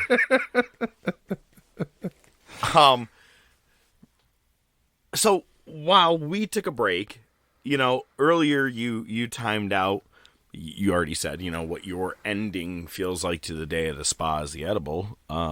You timed out one. And so while I was, hanging with Billy Bong Thornton for a minute or two, I got to get a real name for it. You know what I mean? Can't just take from Half Baked. But yeah, fair enough. I'm like, man, how in the fuck do we do a topic on nothing that we can't talk about wrestling at all? I'm like, so we have to do just, shooting the shit. I'm like, I don't know, like, is it just rehashing shit we know of each other? Like, well, why don't you tell everybody what you like about movies? Blah, blah, blah. Or is it just we let it go with nothing? I'm like, I don't know, but what's funny is because why I say that is I'm a man of plan. I need to know shit that's going on. I like the doc. Look at that fucking thing. It's in order, color coded. It's a format. It's the yeah. I am, and it's funny because my wife, I'm like I'll ask. The other day I did it. I was like, it was like 10 a.m. or 11 a.m. I go, what are you getting into for the day? And she goes, I don't know right now. And I think it was like 11:30. You go, hey, and she goes, I don't know what the fuck I'm doing for the day. And I go, wasn't even gonna ask that, but yeah, that makes sense. Yeah, I probably would have at some point. And it's funny. So I just have I'm like, I don't know how to do this. I'm like, it's. Well, that's I'm why I can never do a regular podcast because I can't just shoot exactly. the shit But that's the thing. like We're gonna get there. We're gonna get there. So my original idea. So last night, Jackie and I just went out to the garage and we shot darts and listened to some music. And I got shit faced. Big surprise. My idea was, and I nixed it just because it would have taken too long and I probably would have fucked something up. My original plan was to not shave until our break. So I would start with the full beard, and then I would come back, and I would look like this, and you'd be like, "Wow, boy, what'd you do to your face?" To be honest, after my break I took, I probably would have been delayed finding remembering it. I was like, yeah, he probably had that clean face earlier on too. Wait a second. Wait, was he Anvil or Brett? Fuck, I can't remember right now. Right. No, he's Brett. That's right, because we talked a lot about his videos. Yeah, huh. No. So, did you, again, with COVID, I just sat around. I watched all 3 John Wick films. That was fun. And not sarcastically, enjoyed that. I watched American Hustle. And something I didn't notice before, never that I thought about, was at the beginning, he's talking about how he met Amy Adams' character. I forget her name. She pretends to be the British lady, right? Watched it once. Oh. I thought it was meh. Okay. Yeah, I mean, it wasn't as good as Wolf of Wall Street, that's for damn sure. Agreed. But, so, they meet, and it's Christian Bale and Amy Adams. Their characters meet at the beginning of the film. And they meet over Duke Ellington. She's wearing a bracelet, and he's like, oh, yeah, no. So he pulls out a record. It's Duke Ellington at Newport. And I was like, So I fucking go into the basement and go to my record collection, and sure as shit, what did I find? Duke Ellington at Newport. Nice. I thought that was a cool moment. So I got that set aside. I got to listen to that at some point in the near future. But it's funny. Do you notice that movies and TV shows, they really, I feel like lately things I'm hearing, like my wife will be watching a show and I'm like, I just want to watch it based off the soundtrack. And it's like great songs. You know what I mean? Like, it just like, I like a good soundtrack to a movie or any TV That's show. why Tarantino and Scorsese are great, Man. What is it? Death Proof.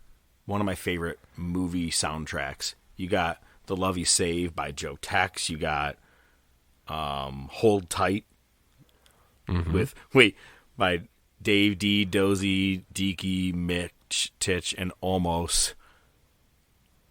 Who is it? She's like, and if he didn't, he wouldn't have joined the Who. And fuck. Anyway. Yeah.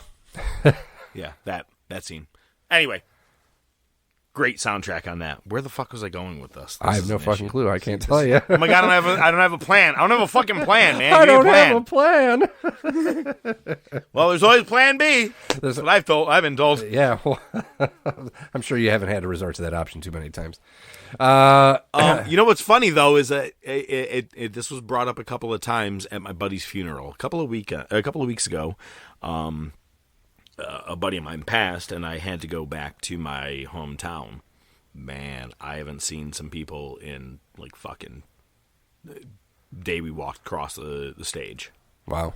So 20 plus. No.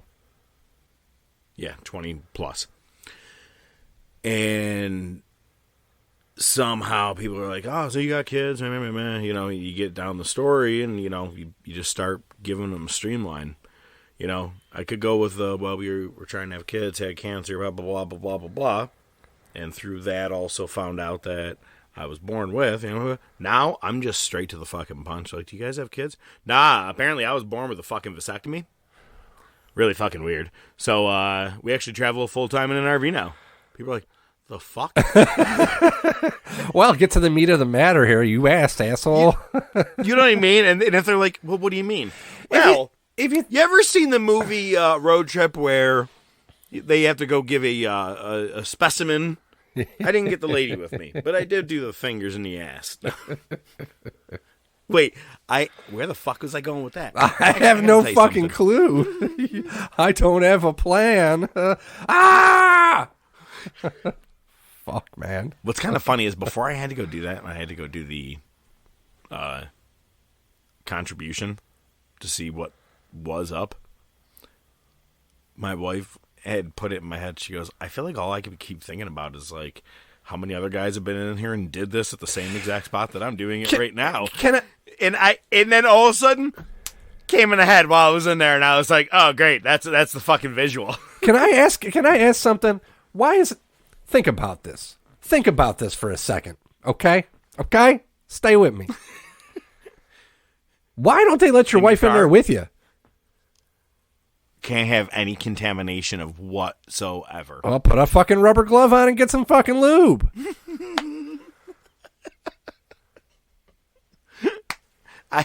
Yo, it was. I'm going to run for fucking Congress just so I can get that fucking law passed. Because if I'm going in there, reversing anything else that's gone on, I'm not opposed to fucking firing off a couple knuckle children on my own. in the comfort of my neighbor's home because he has cable and I don't. But goddamn it, seriously, you're telling me I got to fucking go rub one out? Why can't I have my wife do it for me? I don't know, man. I think she was also at work that day, so it kind of worked out. But anyway. I'm gonna think about Sonny. I don't know where I was going with this. So we had I had the funeral. Real good musician buddy of mine too.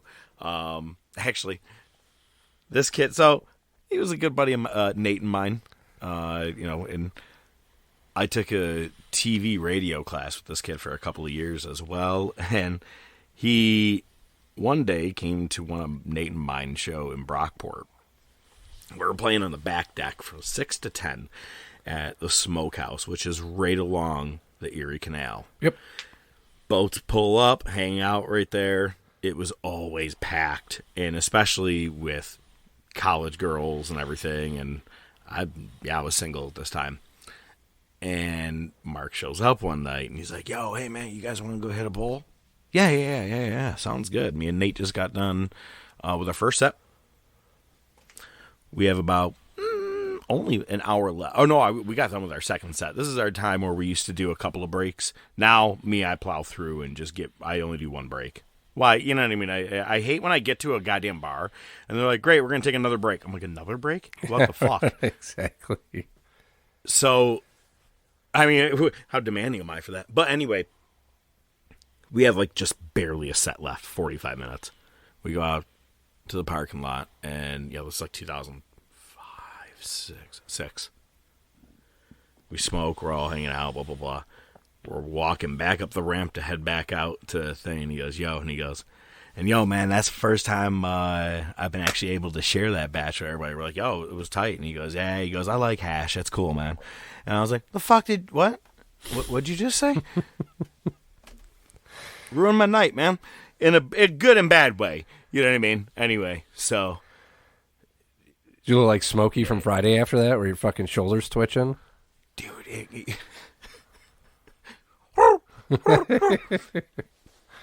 Anyway, one of our favorite things back at that place that me and Nate love to drink, Bud Light.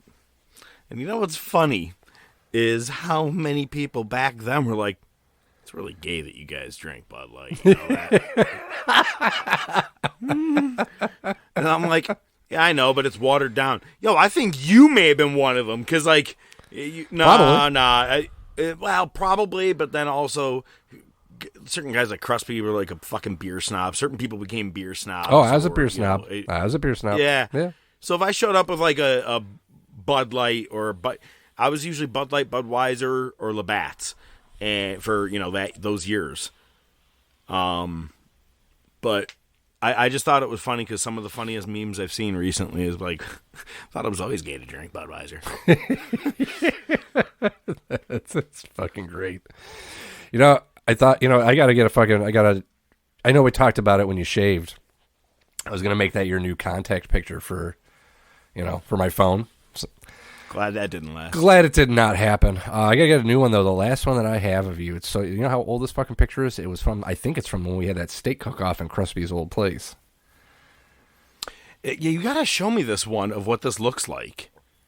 If there's a way that you could go through your phone somehow. You're wearing a sleeveless shirt, so there's that. No, okay. Wow, you just narrowed down, let's see, from the time that I graduated high school to today. To every picture that I have of you. Unless you've seen me in a suit because of work, I've likely had sleeves cut off. There has been many shows where people are like, yo, how come you have sleeves on? Oh, wow, you actually have sleeves on in this one. Oh, get out of here. Yeah, hold on. I'm going to send it to you right now. No shit. Yeah, that cook-off, I know we've mentioned it here before, but that was hysterical that night. And I remember that boy had to drive me back to my apartment. Did I ever tell you about that night? I don't remember that story. No, I don't even remember him being there. There was food there, though, so I guess it's not fucking surprising. He was a judge. He was a judge. Hang on, the picture's here. Oh my gosh. Oh my gosh. The middle parted hair. The Jesus, the Leonard Skinner t-shirt. I am wearing sleeves. It was a pretty fresh shirt at that point. You know why? It's probably because you were cavorting. It's a good picture, man. I think I'm going to make that my... Go ahead. We got a little bit of a lag here. I think we both freaked out. We broke the internet. At that time, you were cavorting with somebody who was allergic to weed. I'll put it that way. That's how long ago that was. Unless it was right after. I was cavorting with... You were hanging around with... You were spending a lot of time with somebody who I always heard was allergic to weed. So you could never smoke. Is this a woman? Yes. Talking about my ex-wife? Yeah. I was trying to kayfabe, pal, but I don't remember if it was during that time or right after. Well, hang on. Because, as I'm just kind of curious of the room. Yeah, no. All right, no one else is in the RV. So, no. It doesn't matter if she listens. It's more I was of a going joke. to say, she knows. Not really. Nope. So that night, this is a funny one. So as we may have mentioned, so that cook-off, that was, as I told you, 10 minutes before we're all supposed to light our grills to get shit going, which is an all-charcoal cook-off, steak cook-off. And that boy came to my apartment that day, picked me up. And he's like, I'll drive us to and from because he's not a drinker. And I had marinated the steaks, had them ready to go. And it's funny you're saying about the person who is allergic to. This is about 2 to 3 weeks after we split. I am now newly in this apartment by myself. And so then I go to the cook-off there, and we're at Crosby and old Bennett's house. And with his... Oh, my God. What are the odds of him listening to this episode, Crosby? You never fucking know. If you're going to say something, say it. Never liked his friends, Bill and Dawn. I thought they were some fucking uppity fucking pricks and who thought that they were higher than everybody else in life. Well, and they're I super think Christian, they were a couple so of yeah. cunts. Oh, really? And they're conspiracy theorists, and it's pretty weird. Well, they had a lot of shit to say about me and my choices in life and what I was doing. Oh, bro, I had them drive my baby of... home when I was too drunk one night, so fucking I'm right there with you. No. Not that. I'm saying they were mad about when I started getting with my now wife. They had their mouthy reservations, and it got personal. And I was like, "Who the fuck are you guys? I see you twice a fucking year. Go fuck yourselves." Yeah. Anyway, they were there. So, but I do remember Dave, Wiesner's, everybody was all there for this cook-off. And this is where it rained 10 minutes before we're supposed to light it up, and the rain hits, and I had the bag of charcoal outside. Kind of funny. Then, I was drinking a tall plastic, but tall mug of whiskey and ginger, because Crosby was like, hey, you want to do that? I'm like, I'm fucking down, man. Let's clear a goddamn bottle today. One of those giant plastic ones. And we probably did. Anyway. Your brother and that boy were the judges. Oh. There may have been one other judge. And I came in second. You got first. Right? I have no idea. I forgot more than I remember about that day. Oh, hang on. That's what we're about to get to. So I got second, and I was told one of the main reasons I got second or third or whatever it was is because mine came in like fucking 3 minutes late, because I spent the first couple of minutes on the ground picking up a shitload of charcoal that was possibly still dry wiping it with my fucking hands. And I remember, oh my God, I still remember you coming over. Your shit was lit and there's nothing you could do. You just had to wait. And you're like, bro, calm the fuck down. Because I was doing it like there was $1 million on the line. You know, it's like, oh my God. And I'm like, you're like, yo, you need to calm the fuck down, man. You know, I have like black char all over my body. That I remember helping you light your shit up. I do remember that. Yeah. But I was late to getting it there, and that's why late to play it, and that's why I didn't win. But I think you won. I remember, I think it was Crosby was flipping it like 1 million times. And anyway. So we kept drinking, and I remember NHL hits got brought out. Oh yeah, yeah. Crosby came to my house or my apartment when I was married. And he was like, you have this game? Because we were getting into Madden a lot at that point. Right. We were playing, like, all the time. And I couldn't beat him. Because he had, like, a couple of certain plays that he was just a cocksucker on. Yeah, but I'm not know. going to lie. If it works, fuck you. You know what I mean? Like, 100%. If I can't figure out how to defend it, I'm an asshole. And I'm like, whatever. And he just had certain ones that he would get me with. But anyway, you got NHL hits? Oh, really? 3-on-3, throwing people through glass, the fights, all of it. Yep. Easily one of my favorite video games of all time. I actually don't really like hockey at all that much. I know you're a hockey guy. For a real game of hockey on like PlayStation, like with real guys on the ice, what is it, 5, 6, 10? I don't fucking know. I'm always getting like icing or offsides or some shit because I don't even know what the setup is. Right. This game doesn't matter. Just beat the fuck out of everybody and get goals. And I love that game. So I remember doing that at the cook-off afterwards. That's where shit gets fuzzy. As they tend to do. Hey, fuzzy. Not completely forgettable. Fuzzy. And that boy's like, I think it's time to get you going home. And it's like 7. At this time, I have been messaging with this girl. And we've been going back and forth, just whatever. And she was like, well, what do you think if I come over? I'm like, yeah, sounds amazing. So that boy drives me home. It's about a 30-minute drive, and his recollection is all I keep saying is, yo, you drive me. I couldn't have drove tonight, but like, yo, I love you. I love you, man. I love you. And then like I apparently would look out the window and be like, bro, do you know how much I fucking love you for driving right now? Apparently that was the entire drive home.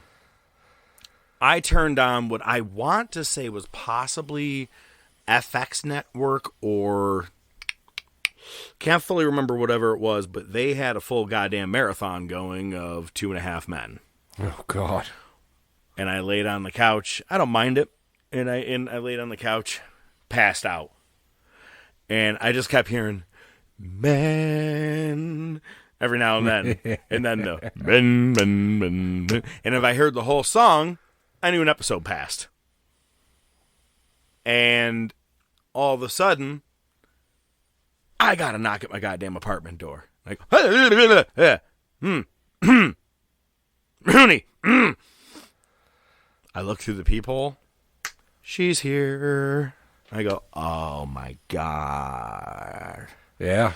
Bro, I know I smell like a fucking distillery of goddamn whiskey. There's no goddamn doubt in my mind. And I'm like, the possibilities of me doing anything remotely sexually entertaining to someone right now. Whiskey dick's a real thing. That's my point. And I was like, fuck, here we go. I open the door. I go, yo, what's going on? She comes on in. We're hanging out. We're hanging out on the couch. Someone came to hang out. Or not hang out. Someone was doing the old DTF. School Netflix and chill. Yeah. And I was like, okay, here we go. And I don't even give a fuck. This is one of the funniest things ever to me. It was I had fun. 30 seconds, maybe fucking 45. And I knew that this chick came over to really, like, buck. And I was like, I cannot provide this right now. And just as I finish my night off and be like, well, that was a great day. I had a cook-off. I had all this. and I go, oh, man, did you feel that? Condom broke. God, I think, fuck. Is that part of the story, or did your chair actually just break right now? I'm so confused. No, I said condom. Oh. Broke. Making that as a lie. I was like, oh, man, did you feel that? I think that broke. Did you really say that? Yeah, it worked.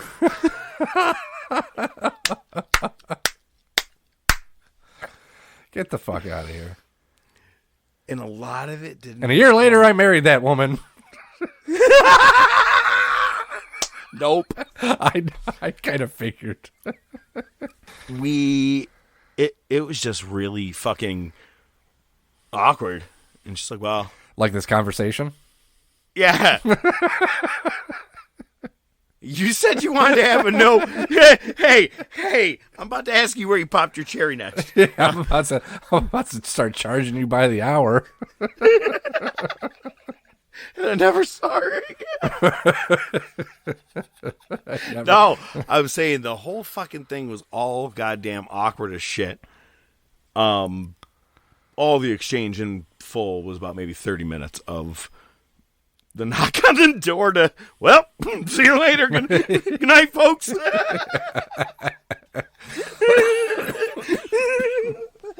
So that was the end of the what do you call it? Like you said, it sounded like a fucking great day from T to B.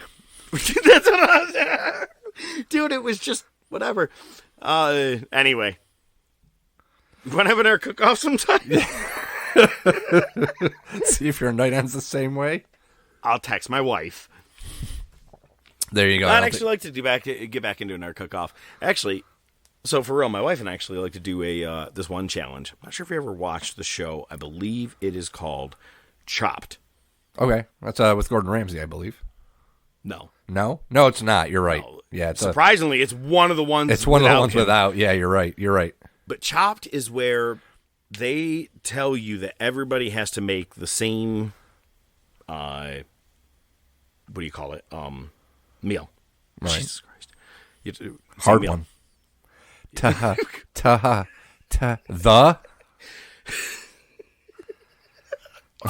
Anyway, so I may tap out soon. Jesus Christ, I think it's all rushing. So anyway, the show is Chopped, and they tell you the meal, and then you go into this fucking like fridge area. Mm-hmm. Pantry, yeah. Yeah. And you can only grab like so many items or whatever, and you have to make it like that quick or whatever. We do kind of a version like that, like our own little contest, and like where you both got to make kind of the same thing, but but we also may flip a coin of like who gets to choose either grill or stove or whatever they want to first. You get first choice of that because obviously they're all fucking set with multiple kitchens. I don't have one, right. I only have but one. But I'm a cooking contest kind of guy. I like to cook. Yeah. We should do one. I'm not. I guess it depends on what it is. I'm not much of a creative person when it comes to cooking. Like I'm not one to, aside from simple things like rubs and what spices to use and whatnot.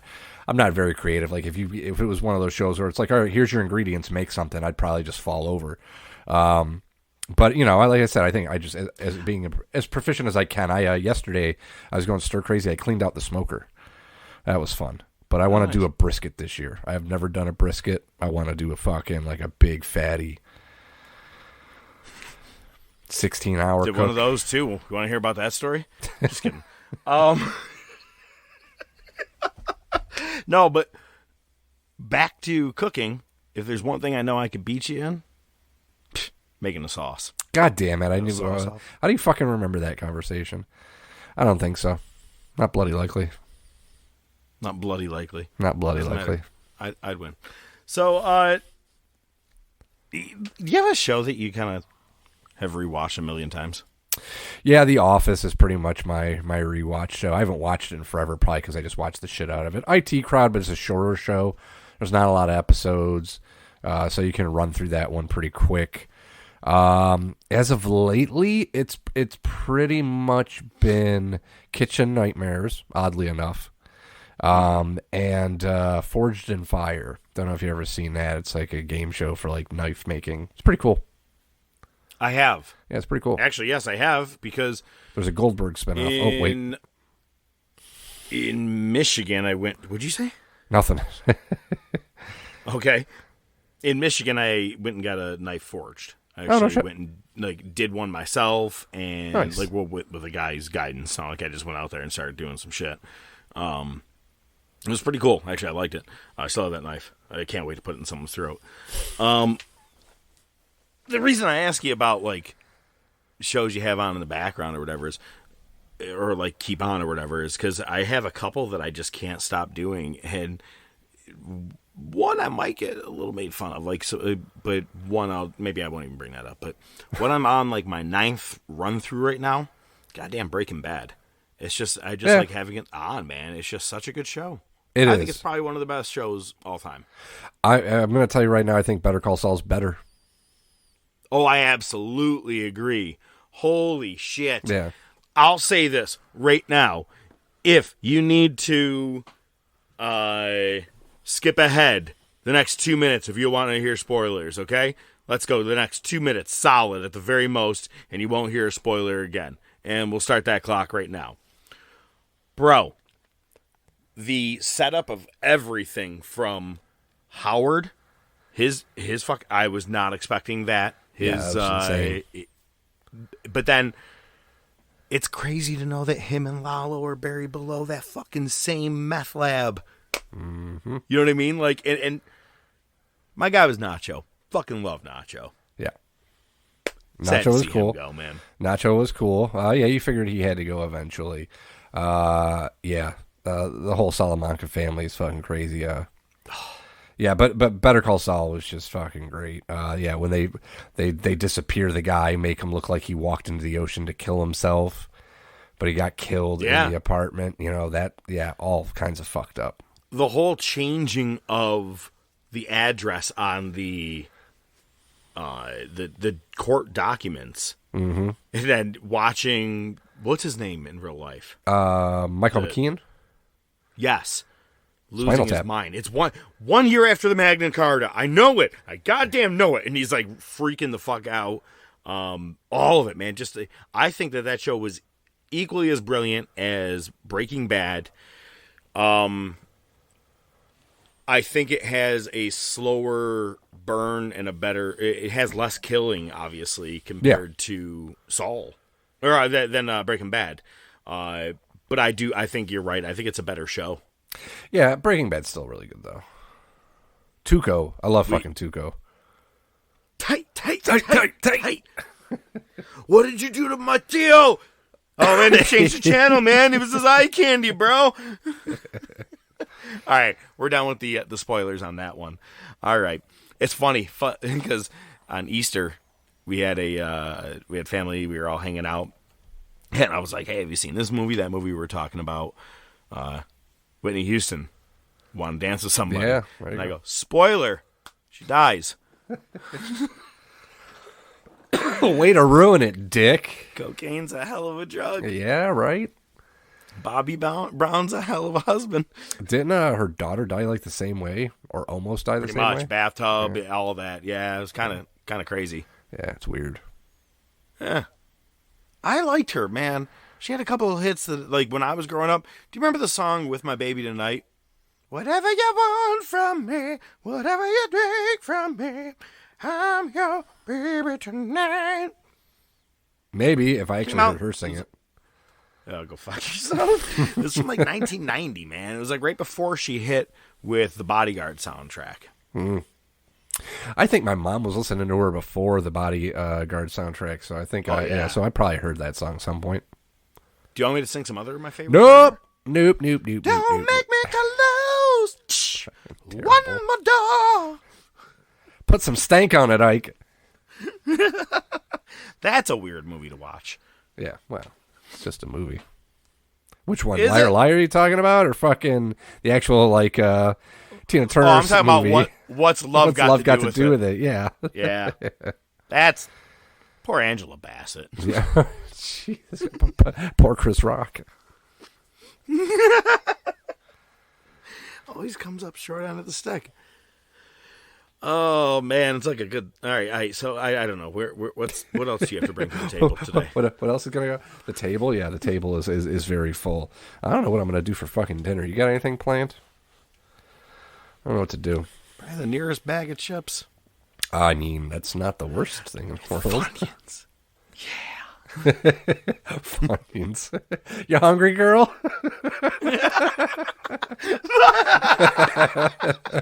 Yeah, you can't follow that one up. Oh my gosh, I love that part. I was talking to the horse. I love buttered stuff. Butternuts. I haven't watched that in a while. And that's funny because I always thought that was Chappelle's first thing, and then until rewatching years later, I was like, he was the guy in Men in Tights. No yeah. shit. Yes, sir. Yeah. Yes. Fucking hilarious. I think. Have we talked about? Well, let's. All right, man. How'd you pop that cherry, kid? Wow, you actually want to circle back and get like my breaking my virginity story? No, I think I'm good with that. I'll save that for the therapist. Thank you very much. Mine, it wasn't so bad. Why? The whole baseball team just pinned me down and just. Fleshlight doesn't count. I'm gonna give a reference to that. It's not my line. It's from God, what's that movie with Ben Stiller? Oh shit, Heartbreak Kid, where he marries a blonde chick and she turns out to be completely crazy, and then ends up meeting a girl on vacation who's like the shit.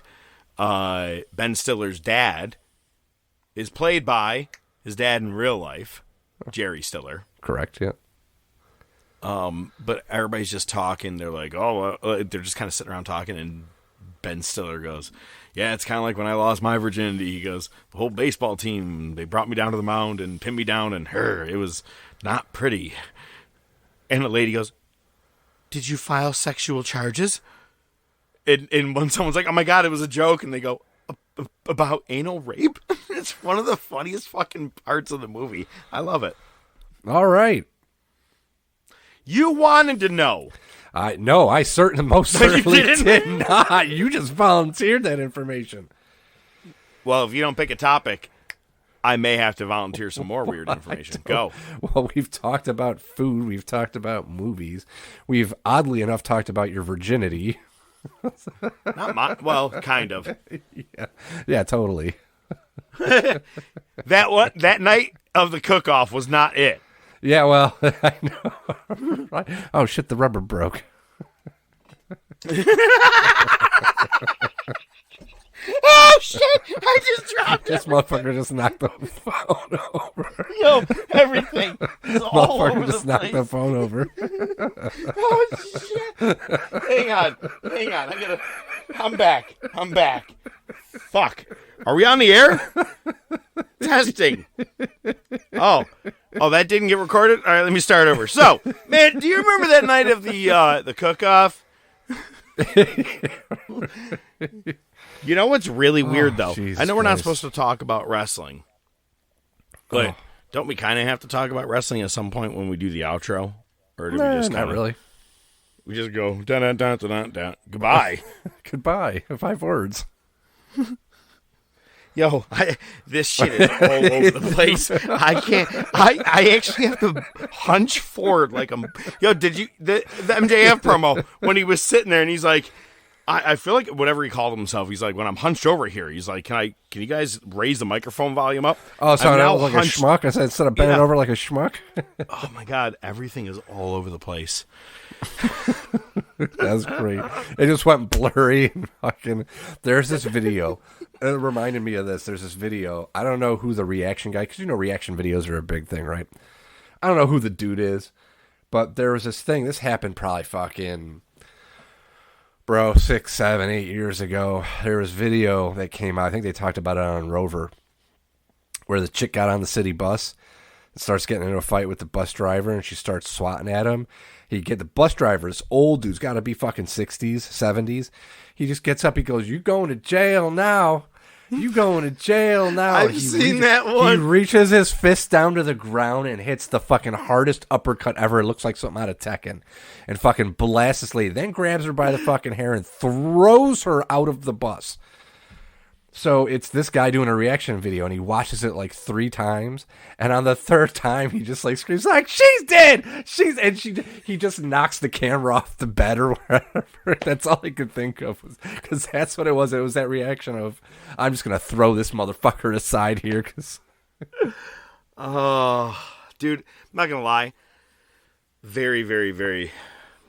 I'm a very big fan. I'm a sucker for like anything public on YouTube, public fights, freakouts. I love watching that shit. It prepares me somewhat for the real world if I meet a real fucking dickhead, or what they like to term as Karens, and it's there's some fucking gems out there, some real gems. Oh yeah, yep, yeah. There's a lot of winners.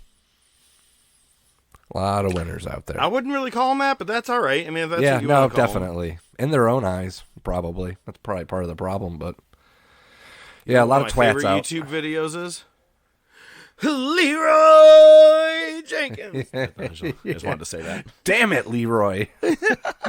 Guess we're going in. Yeah, that's like the OG YouTube video. Pretty much, yeah. It is one of the OGs. For show. So, I forgot, was it you or your brother Nick that when we went golfing one time, you got so mad that you threw your club in a tree and it stayed there? Oh, that was me. Yeah.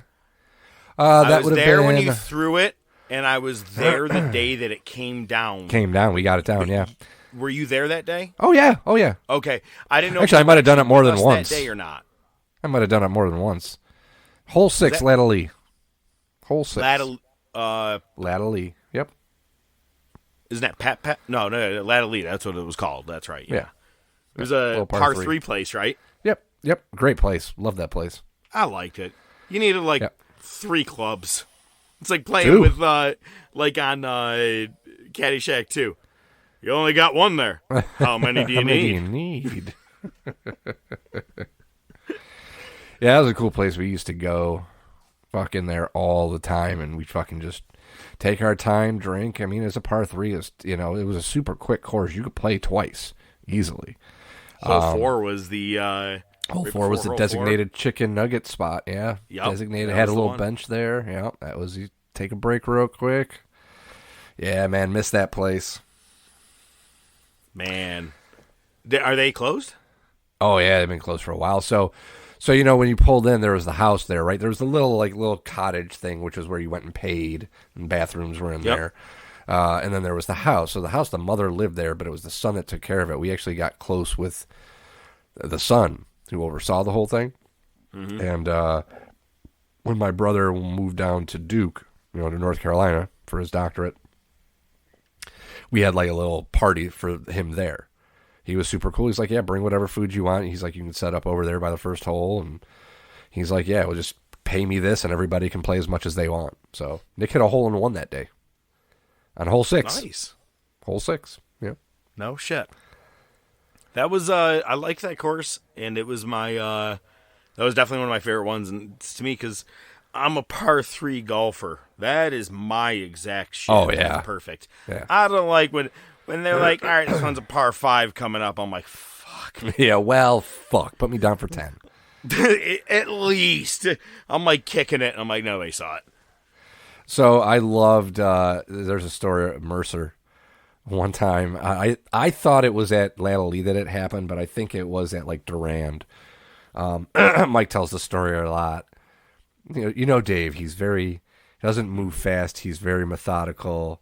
You kind of got to wait for him to finish what he's saying to get it. You're waiting for a punchline or something. Not because he's trying to be funny. He's just, that's his delivery. He gets out of the truck. He's like, yeah, Michelle told me not to drink today, so I guess I can't drink. He opens up the tailgate and just slides out a 12-pack of Heineken. Thought he was about to commit. But what she don't know ain't gonna hurt her.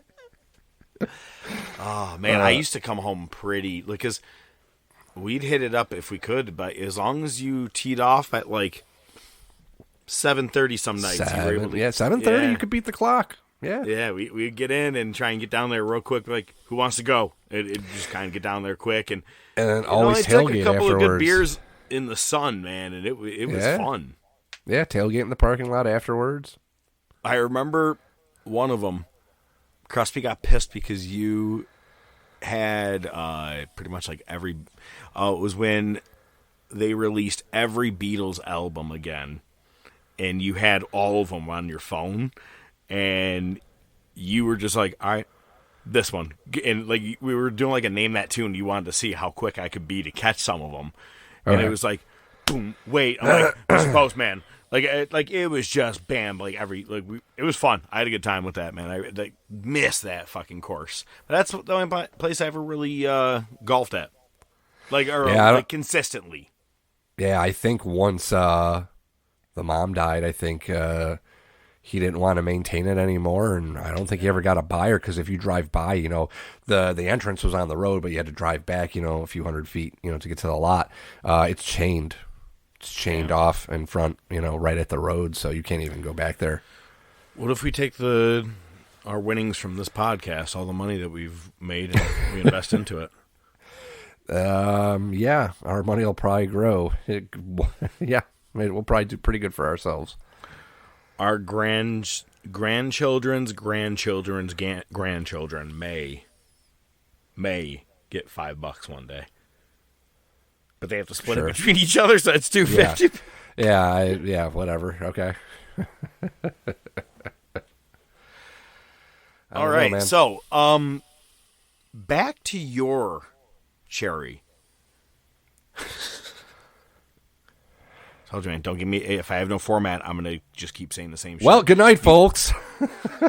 Oh, come on. It can't be like that. We can't just... No. Especially if you're going to do 5 words. I at least kind of got to give you a heads up. Well, you know yeah, I mean? no, I know. I got you. Are you even ready for that if I had to? I mean... Yes, I am.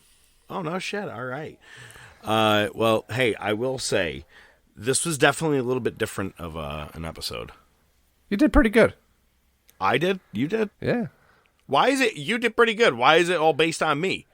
Was a fucking Hey, I paid you a compliment. Session. This was a therapy session, wasn't it? Fucking knew it is. Yeah, the clock's been running, motherfucker. You'll get your bill soon. Oh my god, I just figured it out. The listeners emailed you. This is a full-blown intervention, isn't this? It is an intervention, yeah. You should get a knock on your door within the next 60 seconds. Well, hang on. Well, 60 seconds? All right, let me explain something. My family. The issue is... Ladies and gentlemen, here's ODM with 5 words. About time for another edible. The Top of Wrestling Podcast is brought to you by The Top of Wrestling Podcast. Your hosts are the Professor Mark Fantasia and ODM, the Doc Joe Rizzo. Feel free to reach out to the show by email at thetopofwrestling@gmail.com, on their Facebook page, Twitter page, Instagram page. Remember to subscribe, like, and share. You can listen to the show on most popular platforms, including iTunes, Spotify, Podbean, Amazon Music, Pandora, and YouTube. Without your continued support, it would be just some guys talking wrestling, which is pretty much what it is anyway. Good night, folks.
All right. My idea on this. If you get back first, Okay. don't say anything. All right. Neither will I. It begins when it begins. When we're both back, ready to go, give a nod, and that's it. We're going to go from there. No, I like it, yeah. Because what's the point of counting in on a thing that is already going to be just as nonchalant? Yeah. Come right back like it's just as natural. You know what I mean? Walk back at the same time, but we'll go right at it. Okay.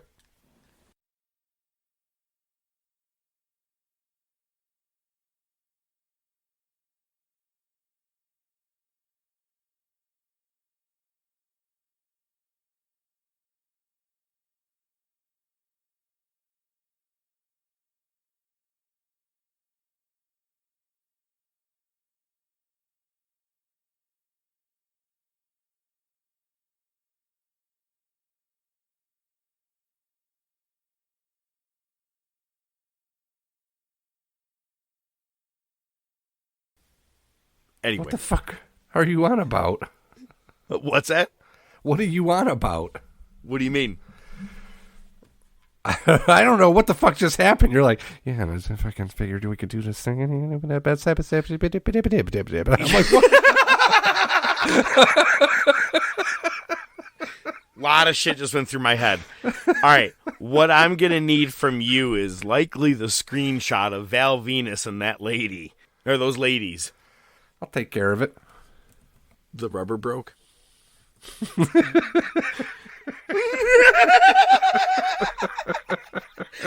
I don't know, because I just figured with that lady on there.